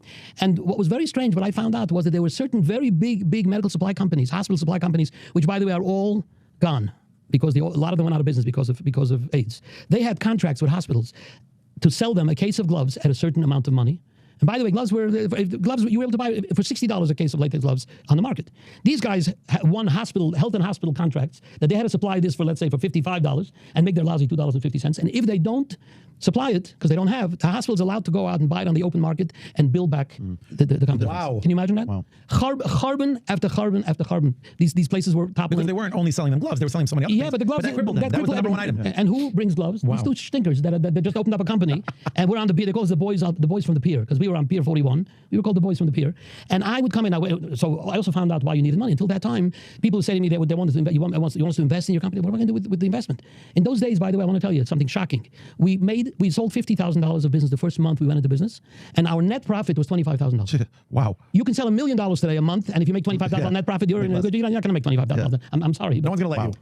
Can you imagine such a thing? 50% net margin. Yeah, so the guy would say to me, I'll invest money. I don't need money. I need customers. I don't need money. They paid. Everybody paid. Why wouldn't they pay? They got paid from, right? Yeah. Imagine such a thing. So I understand what do we need money for, right? And... Nog wel, AIDS is gewoon real. Meaning, compared to COVID. COVID is gewoon a manufactured situation. All of a sudden, every container that I bought was $60,000. And then when I bring it in here, that day, there was never one of these big would come with a check, and I sold it for $110. Certified check. I wouldn't take a check. And he would tell me, certified check. When did you guys open business? I said, a year and a half ago. We're in business for over 100 years. What are you asking us for, sir? I'm sorry, sir. I was worried. I figured I understood one of these checks goes bad, and it's over. I go back to wherever I come from, you know? Anyway, so I realized all of a sudden about these $60,000 that you want. So I called up those guys that said, remember? I said, how about now? Do you want to, for every one of the $60,000 that you give me, I could bring back, literally in 4 weeks, I could bring you another $50,000 of profit, which was split. And that is how we built our business. Wow. This episode is sponsored by Jerry Medics. I have to just tell you, that interesting. It's beautiful. And when you threw in the word Prime Source over there earlier, this was your beginning. This was Does this tie into somebody that recorded a happy birthday message for you in any way? No. Oh, this was just a story. Your thoughts about this. When he asked you the question, it triggered your memory about this. No, because I know ultimately. Look at this thing. It says none of your business podcast, right? Come on, we're gonna keep talking about my songs and which is the favorite song and this artist and that guy and the manager. Come on, tacklers. What's the story with healthcare? You've been to a Billy Joel concert? How many? Many? As many. And by the way, wie heißt der Fauci hat auch etwas involved bei der AIDS. So er ist schon schmutzig von damals. I could afford. Do you have any connections in the non-Jewish music industry? I have zero interest.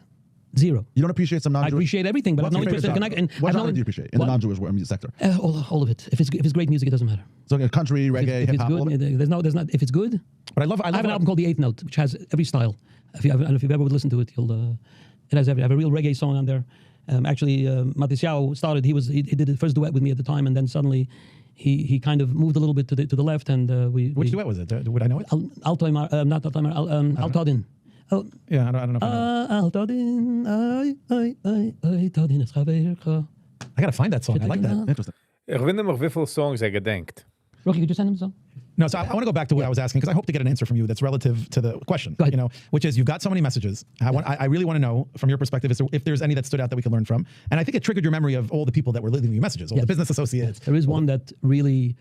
So I talked to you about Hong Kong, right? Yes. So that's where the trigger of the memory. That's where the trigger. Thank you. And we're back. And we're back. One of these trips coming back from China, from a city called Zhuhai, which is a place where you go with a boat from Hong Kong. Because Hong Kong it's contiguous. You can drive up the new territories and straight into China. You can drive straight. Then there is a human jukebox. Not only is it a human jukebox, it's its own songs. Having 1,000 songs. Phew. Whatever, Yangtze River, where you have to cross. Somebody should buy him a jukebox with all his songs in it. It with a ferry, with a boat. It's like an hour. So you land in a city called Zhuhai, which is a very commercial city where they manufacture. This is the beginning of the franchise. By the way, every time you went into China and you came out, it was a shal of making a goimel every single time you came out of there because they could have forgotten. If you got lost there, that's it. Nobody would ever know. Who are we going to call? Who? Ghostbusters. Anyway, so I'm coming back and I'm very, very nervous because at that time started the Palestinian crisis. It was around that time and I see this couple that are looking at me. The man is wearing a baseball hat and the woman is also they're very, very beautiful looking people, very classy looking people, but very, very Middle Eastern. And they're looking at it. They're talking to each other. They're leaning on the gunwale of the boat and they're looking over at me the whole time like unabashedly, and I'm getting very uncomfortable.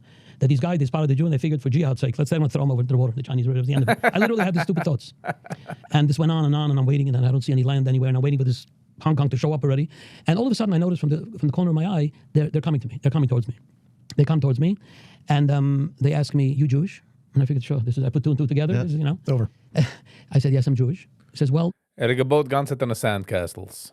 Sag mal, baut man auf riesige Buildings in Kop. Se kommt ein Wave und man wird gewusst, es ist auch ein Sandcastle. So, gebaut ganze Zeit an Sandcastle. Where are you staying?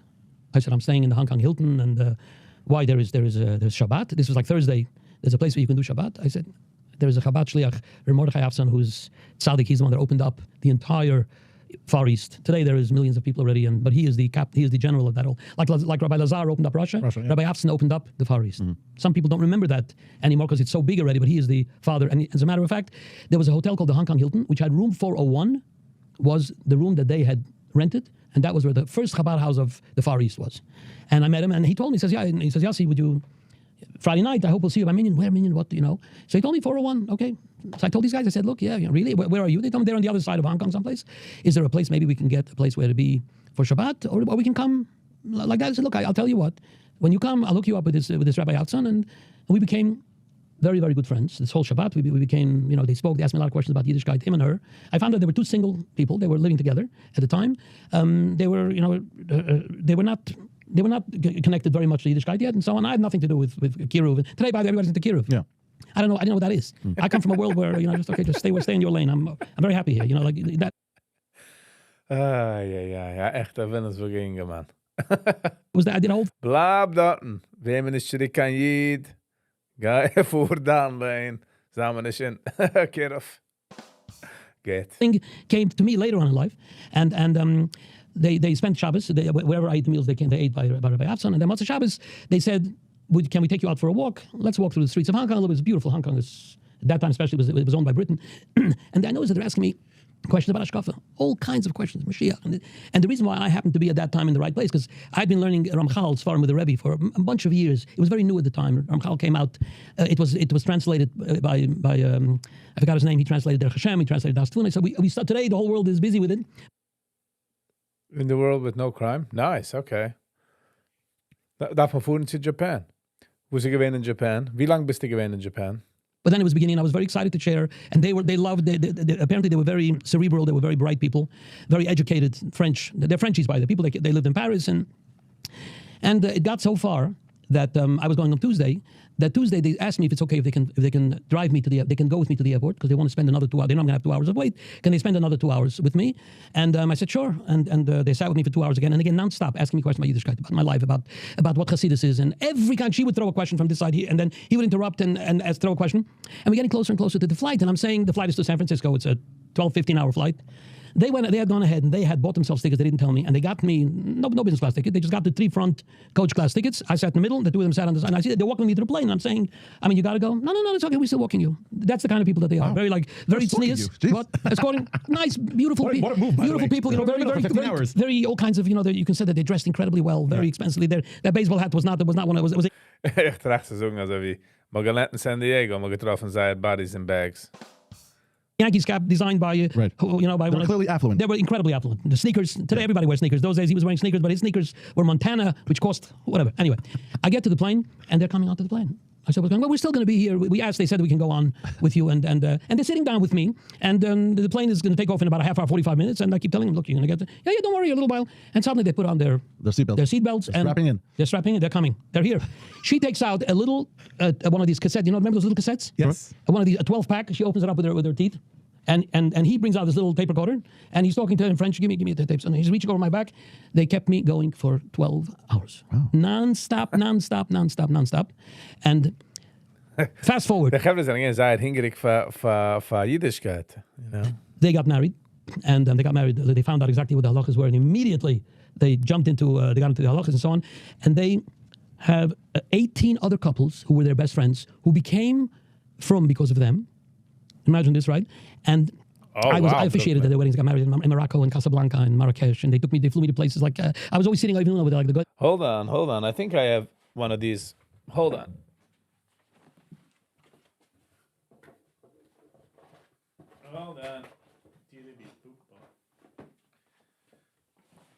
Sandy, you talking about this one? Like this? Cassette? And the tape? There you go, huh? 5 times a year, Brooklyn. Over there sitting, I was the rabbi, so to speak. Nothing to do with music. Nothing. And they did not. Later on, they found out, you write music? It's like years later. It was this is the 2 of them. Unbelievable. That's crazy. They're extraordinarily wealthy. They live in Sharjah. They bought Argentina House. Argentina House was a house that belonged to Argentina in 1880, whatever. I think you had to pay $500,000 just to be able to bid. And then you couldn't change a single window. The house has one of these books. You'll never see a house like that anywhere. Like every window has to be, you got to go to the original manufacturer, bring back the windows, every handle, Wow. Anyway, he sits and learns day and night. He is Baal Makubal. He's a holy person. You'll see him. Send it to him also. You'll see he's so shy. He thanks. Sadly, I have a toolbox full with this stuff. I used it when I became where did I use this? When I became an EMT, I had this one and a different recorder.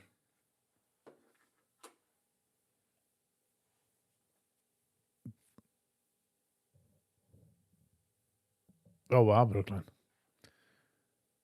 Me for his whole life. He says, how can I even, it's hard for me to express. You can't own. You remember you asked me before? Oh, there's a micro cassette. Nishkan. Okay. How you connect it, you can't own. But what regards to the message, fast forward, you want to know what the message is. The message is you never know when you can say a good word to a person and change worlds. Not Hashem showed me that time. Sometimes you do it and you don't get to see the fruit of it. But I got to see the fruit of it. You never know. The power that you have. If the moment is right, like that happy birthday that he gave me before. If the moment is right and you say it with the right intent, and the person's ready for it and it delivers, you form a bond that could change universes. We changed his universe. I look at him. I know he's 10 times. He was one of the many messages that you got in general. He was one out of hundreds. One out of hundreds, and it's amazing that you were able to see all that, encapsulated all that in that one message that he gave you. It brought you back that history. I can't imagine what that's like 300 times over. I'm just curious. That 12-hour recording. Yes. Who has that? The whole trip recording. You got to get a hold of that recording. Yeah, but. No. They got to dig it up. They never offered it. So. We're gonna Michael, it's analog. There's no history record of it anymore. I'll tell you what I'm taking away from this, what I'm really impressed by, it's really striking me, is the fact that you actually engaged with them at the very first moment that you met them, and that you kept it going, and that you allowed them to travel with you, and then on the plane, and a lot of people, most people, definitely me, I'm like, I'll give you about 5 minutes of my attention, and then I'm moving on. I'm here on business. I got stuff to do. Those Bose quiet headphones that I on purpose put on. Hat nicht gehabt kein Phone. Es ist nicht gewesen kein Business in der Airport zu erledigen. Es ist ja kein Laptop oder anything. Gewesen stuck auf ein TikTok. Ich kann gar nicht weiter. Yeah, like to avoid people. Everybody knows on a plane, like you mind your own business. Don't ask me where I'm from. Don't ask me what I do. I know we're sitting right next to each other. I do the polite 5-minute hello. But I don't even do the hello. I do the hello. No, I'm very careful. I don't acknowledge the person. Yeah, I sit back and I see immediately, and I make it very clear with my body language that we're about to travel 4 or 5 hours together. So it's funny but we have nothing in common. Oh. Hast du schon reden Sie noch ein Mensch? Don't get any ideas, but you were quite the opposite. And what a lesson. What a lesson to be that you're missing out potentially on some of the greatest moments in life and some of the biggest achievements that 20, 30 years later, you get to see everything that happened in between that moment and how it just completely changed their world. And so are you going to change now your behavior, sir? Potentially for their kids and for families, members that are going to be built from this, all because of your act of kindness for 12, 15, 20 hours that you did. It's just, I'm thinking back now, Michael, about... This is not an act of kindness, bro. This is it's about hours and hours of being a good soul. Need to have our eyes open more. There's opportunity that's out there that we're missing out on because we're not opening our minds and because we're sucked into our own... Yeah, and are we going to change? No. Little worlds, and if we allow others in, the world would be a better place for. And you're an amazing, and thank you for sharing that story. Thank you. What an excellent, crazy story. It's mind-boggling. So real congratulations to you, by the way, on such an amazing feat of putting so many videos together. That's a crazy job, by the way. That in of itself, it's a beautiful gift to be able to give to someone. I'm like, I'm the biggest honor. Wer is gerecht? Hanukkah, whatever. I gave my father another really special gift that I worked on for years. But this changed my life in such a significant way. I can't even begin to tell you. Just putting this video together. But I want to add one thing first that my father was saying before about this incredible couple. What he's not telling you is that when they came back to America and brought another couple with them who are equally as incredible, they practically moved into our home for at least a year. I think every single Shabbos. Every Shabbos, to the degree, not only that, my father bought jalabas. I don't know if you know what they are. That's what Moroccan religious Jews wear Friday night with long robes. To make it feel like all their mirrors. For all of us, for years. All the kids. When my husband came to our family, he was like, "What is up with this family?" The boys come home from shul. The 7 boys come there. They all go upstairs, and my mother and I are already wearing our jalabas, and they all changed just to make them feel comfortable. No, they weren't even. They moved to Israel already. Oh, stop it! And not only that, You they also incorporated added, even while they were gone. Yeah, and they added another course to our meal that we still have. Well, I wanted my children to understand. You see, sadly, when I started traveling to Israel, I realized that there's a division between various races over there, which we don't understand it from here. We don't understand it because and also today it's not as intense as it was in those days. And the most beautiful Brooklyn, the problem with them is, as man legt daran, so viel effort to ignore the Mensch, as what schon easier to have a conversation mit der Gebermann, was ist leben dir. Die sich machen, schlufen. classiest, warmest, most amazing people that I met in Israel were Yidden from the... This is where people are open, Sally. This is where people are most themselves. Auf a plane, auf a bus, vulnerable. When do you think hat man die größte life-changing conversations? Wenn du bist auf TikTok, wenn du bist auf dem Phone? Moroccan world, and from there, what kind of human beings, what kind of... They have a beautiful culture. It's what kind of cooking, what kind of food. Arguably the most traced back, right? No, not necessarily. No, the Middle Eastern culture. We all have, it's a very interesting thing. If I may add one more thing, the world questions where is Sephardim and Ashkenazim. Well, where did that come from? Moshe Rabbeinu was a Sephardi, right? Ashkenazi? Where was that split? Where was that split? Right. So after research, I realized something amazing. What happened was Rav Hai Guin was the last Rosh Yeshiva in Bovel. Bovel had a yeshiva from the first Chorban Beis Hamikdash. That the yeshiva was the longest standing yeshiva in history. It was 1,500 years. When it got so bad in Iraq at the time, in Babel, that he could no longer make a living, do business, Rav Hai Gun was the last Gun. He realized he has to close the door of the yeshiva. So he told the boys in the yeshiva, who was the greatest. These were before the Rishonim. These were in the Gainim world. And he says, look, we no longer can do, but I think we have to leave this place. And what happened was half the yeshiva went north through Turkey and into Europe, and wound up in what's called Ashkenaz, which was Germany, France. France is Ashkenaz, by the way. Rashi was Ashkenaz, and Rashi is French. But anyway, people think French is Sephardic. It's not. It kind of is now. Right? It's become that way. And then the other half of the guys went south, and they went through north of Egypt, north of Tunisia, Algeria, and they found themselves in Morocco. And then they passed the Straits of Gibraltar into Spain. And the problem was that on the top of Spain, separating Europe, there is the Andes mountain range, which is uncrossable. And what happened was, Rav Hai, as long as he lived, he would go one yontif, he would visit his Talmidim up north.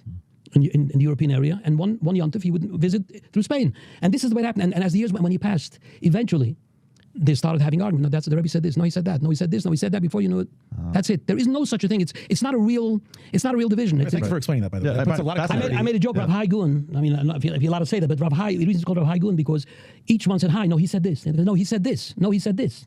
Hi is this in Aramaic, you know? Yeah. Hey. So that's... ChatGPT knew that you're fluent in Aramaic. Oh, there we go. Yeah, so there you go. You know what? They picked up on that one. I love this dynamic. You were going to say that? Oh my God. Michael. Von wie kann Aramaic?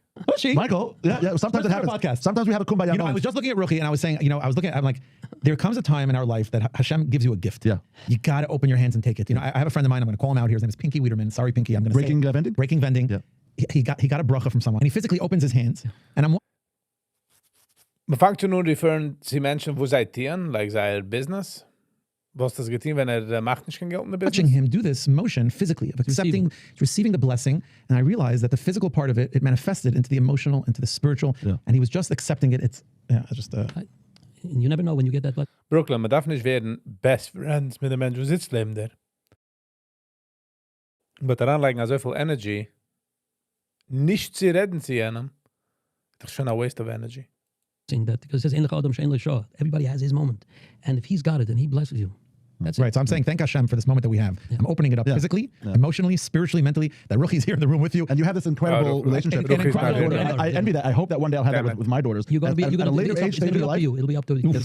It's not entirely up to you. It's a lot of things have to fall into place as well. You need a lot of mazel along the way. He agrees with tremendous amount of mazel, but you still need. It's up to you. Any of you other children picked up on your passion and passion of music, and are continuing in that. In terms of love, in terms of music love, but in terms of playing or writing, I once heard something from somebody that and I don't know if it's true, but they said that if a person is very matzliach in a certain area, it's the children who are amazing children. They want to go on their own. They want to be successful in something else. Mm-hmm. And the grandchildren don't have that feeling anymore. So they come back.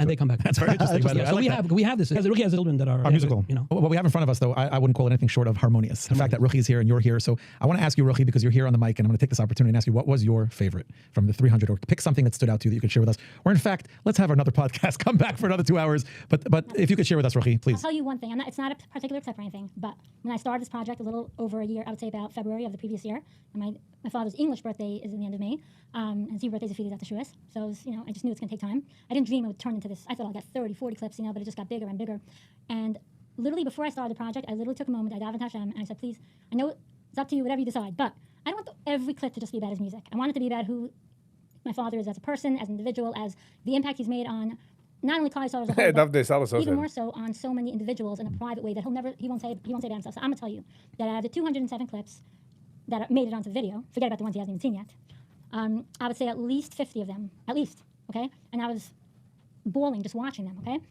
Were all about how one, up to maybe 3 conversations with my father changed their life in a capacity that they never missed a day of learning from that day on until current. I'm talking about anybody in the ages of 50 all the way up to mid-70s, and that, to me, that was what I was dreaming for. Well, but that's another program. Yeah. That's what I wanted to say about the video. Yeah. What people didn't see in the Gershie Moskowitz podcast that we released now is that when he called you, which was very random out of the blue, I have to apologize about that. I think we're changing our policy a little bit when it comes to certain people. But it was the right way. Ooh. Sure, of course it was the right way. I started telling you this earlier, that the way you had Gershie make the introduction and the way he did it was the right way for it to be done. If somebody would have asked me, would you consider doing a podcast with people that, they're kind of in your industry, and I don't know if you know them well. I don't know whether I would be, not that I have anything against it, but I wouldn't have been excited and interested in it, but the way Gershi did it was he has that face of his and he put it in front of the camera. It was authentic. Well, thank you. Yeah, it was genuine. It was in real time. The adrenaline was rushing. I think it's his daughter, by the way. No, and there was. I want to say first of all, thank you to Gershi, and I want to mention for those who didn't see, you were learning. You were learning. It was, and you had a face on that I saw on video that was in another hemisphere. You were in a spot, and what Ruchi's saying is so true, and I'm curious about that. That's you're a part of your world, obviously. That's my world. That is your world. That's my world. That is the way. That is where. That's the journey, and the stops along the way are the texts that I find along this way. But it's really it comes from there. Absolutely beautiful. I love that. Thank God. We have to wrap it up, Yes. but there's two things I want to do before we leave. So, not for nothing, we do You were ask. not disappointed, were you? Disappointed. Let me tell you something. This was really awesome for me, more than it was for Michael, even though Michael is a super fan of yours. Okay. He lives and breathes music, and you're like you are just the higher up echelons of music. Like you are part of that history. I climbed Mount Everest just now. Exactly. I literally feel that But way. for me, I want you to know, and a lot of people listening that are my age and in my circle, you were always somewhat of a distant person, like a name that we've heard of. But I got to sit with you. Like there's so much depth to you. You're a real person. It goes way beyond music. Your accomplishments in life as a family man and as a business owner, and I think a lot of people are going to be, wow, Yossi Green is so many layers to him, and it's inspirational. It really is, because you can be not just in one lane, and that's what you're going to be known for, but you're so diverse and so many aspects to what we. All right. Uncovered here. I appreciate you allowing me to see your personality and allowing me to just get to know you, and I think that's what our viewers are going to really appreciate. And I think more people in your position that have been out there for so long to humanize themselves and to be more in touch with everyone, so we could all see we're all in this together. We're all part of the same circle, part of the same team. I think it's beautiful. The great joy in life is when two people connect. So you're a new person for me. You're a new world for me. Yeah. So I'm going home tonight a much richer person than I was on the way in. Ooh, nice. Clearly, Okay. Michael came out to welcome me in the car, and I complimented him on his cologne. I said I took a shower for you. Very masculine. I was really. I'm not shy to share the fact that I was super excited to see you, and I literally took a shower for you. And I didn't get a manicure though, and I'm looking at your nails. You have nice nails, by the way. Yeah. I mean, you do manicures? Sure. It's like what, every month, 2 weeks? Month? You were born in the woods? I love that. This fag moment is brought to you by. I think she's we spoke about earlier about your music message, and we did say that, and we spoke a little bit about business, not too much, but just enough flavor for you to have a message in business. And you mentioned to me something about what your mother said to you. It really moved me, and it was off the ear. And I would love for you to have the opportunity to share that with the audience. Okay, but I didn't understand that when she said it to me at the time. Like every good saying, gaat men is gelach right away. The years went by. It's a message that we once had a discussion about buying lotto, and I remember it was that time that lotto was very big. Like it was one of those weeks that people hadn't won, and I asked her, look, I'm taking $5 and buying $5 because everybody around me in shul, everybody was saying, come on, it's $100 million. They didn't think that the men are going to make it to 148. It's $5. I mean, so you lost $5. What's the big deal? But then you could win. And then I asked my mother, what do you think? Well, she says, you could spend the $5, but God forbid if you win, what are you going to do then? So I said, so what does that mean? What I'm going to do? I have a. She says, but what's considered a great salary, a great amount of money to make to be able to bring home? At the time, I remember I had 10 kids already. 10 kids. What? And I said, if I could bring home $500,000, that was the dream. $500,000 a year. If I could bring it home and somehow have money for all the camps and all the schools and everything. So she says, imagine you was b'sher to you to make $500,000 this year, and then you won $100 million. Now, what that means is before Rosh Hashanah of next year, you have to lose $999.5 million. So let's talk about like this. Let's talk about what kind of a family life. That's toch nog 25,000. So just lose it. A business, you have people that are working. Imagine what it's like when, God forbid, a person sees the deterioration of that. Because a person gets whatever's b'sher. You can't get a penny more than what's b'sher. Really. And believe me, I want to tell you something. A lot of young people don't know this. They think there's a way. They think, God has a beketcher, and the beketcher in the back has these back pockets. And when he's not looking, you can stick your hand down in there. You can grab out a whole bunch of money that Kavayochel did not notice. No such a thing. Every penny is there. So you just.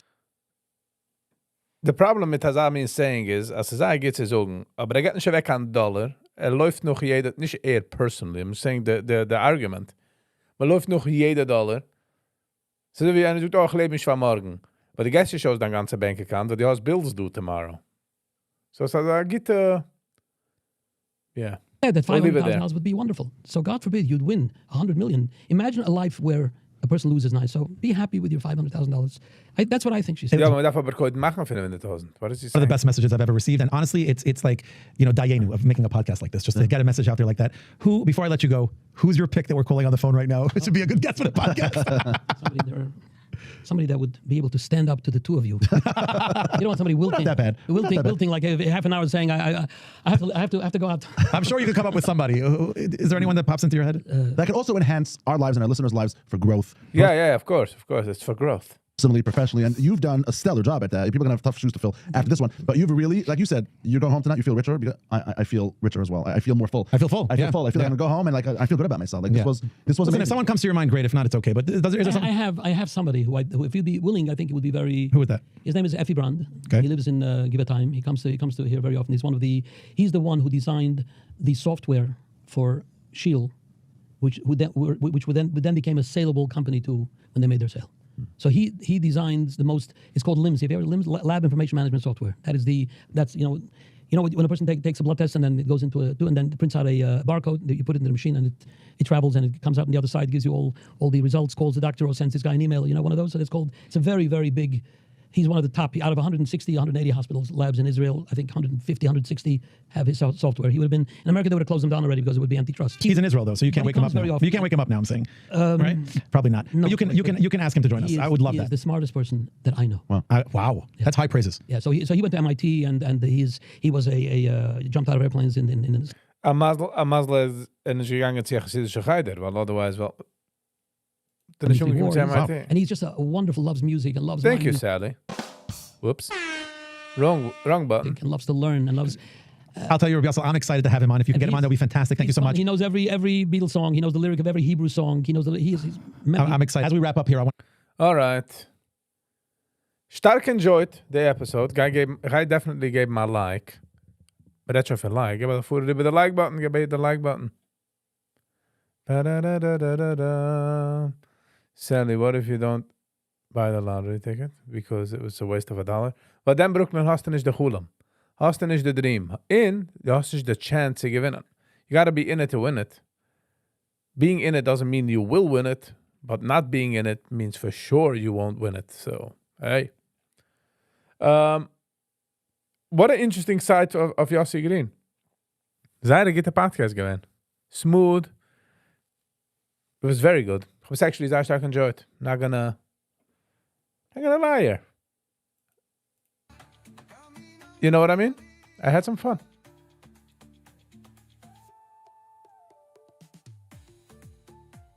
He knows if you're too cheap. Cheap. Alright, Gevra. Zeker met het zaten met afzeggen zeker met afzoeken gita nacht. Kein Munde Schiesi. A viel spät bei Nacht. Ich will gerne mal schauen, für jeden, was du gewähnt, für alle Members. A viel das du gewähnt für ein paar Reges. Für das ist gut sind auf andere Tab. Ingemacht mit YouTube an der Tab, aber mich meine ich. Ich gebe mal schauen, für alle Gevers geliked. I really do appreciate you all. It's a help that us, you know. Housekeeping. Die was steppen schicken für nächste Woche Unboxing. Aber ich pin the address. Morgen live 8:45 in the free. Yeah, so that's it basically for housekeeping. Thank you again for being here. Hope you guys enjoyed. We'll see you on the next one. And until next time, stay kind to one another. Peace. Thank you, Sally. Thank you.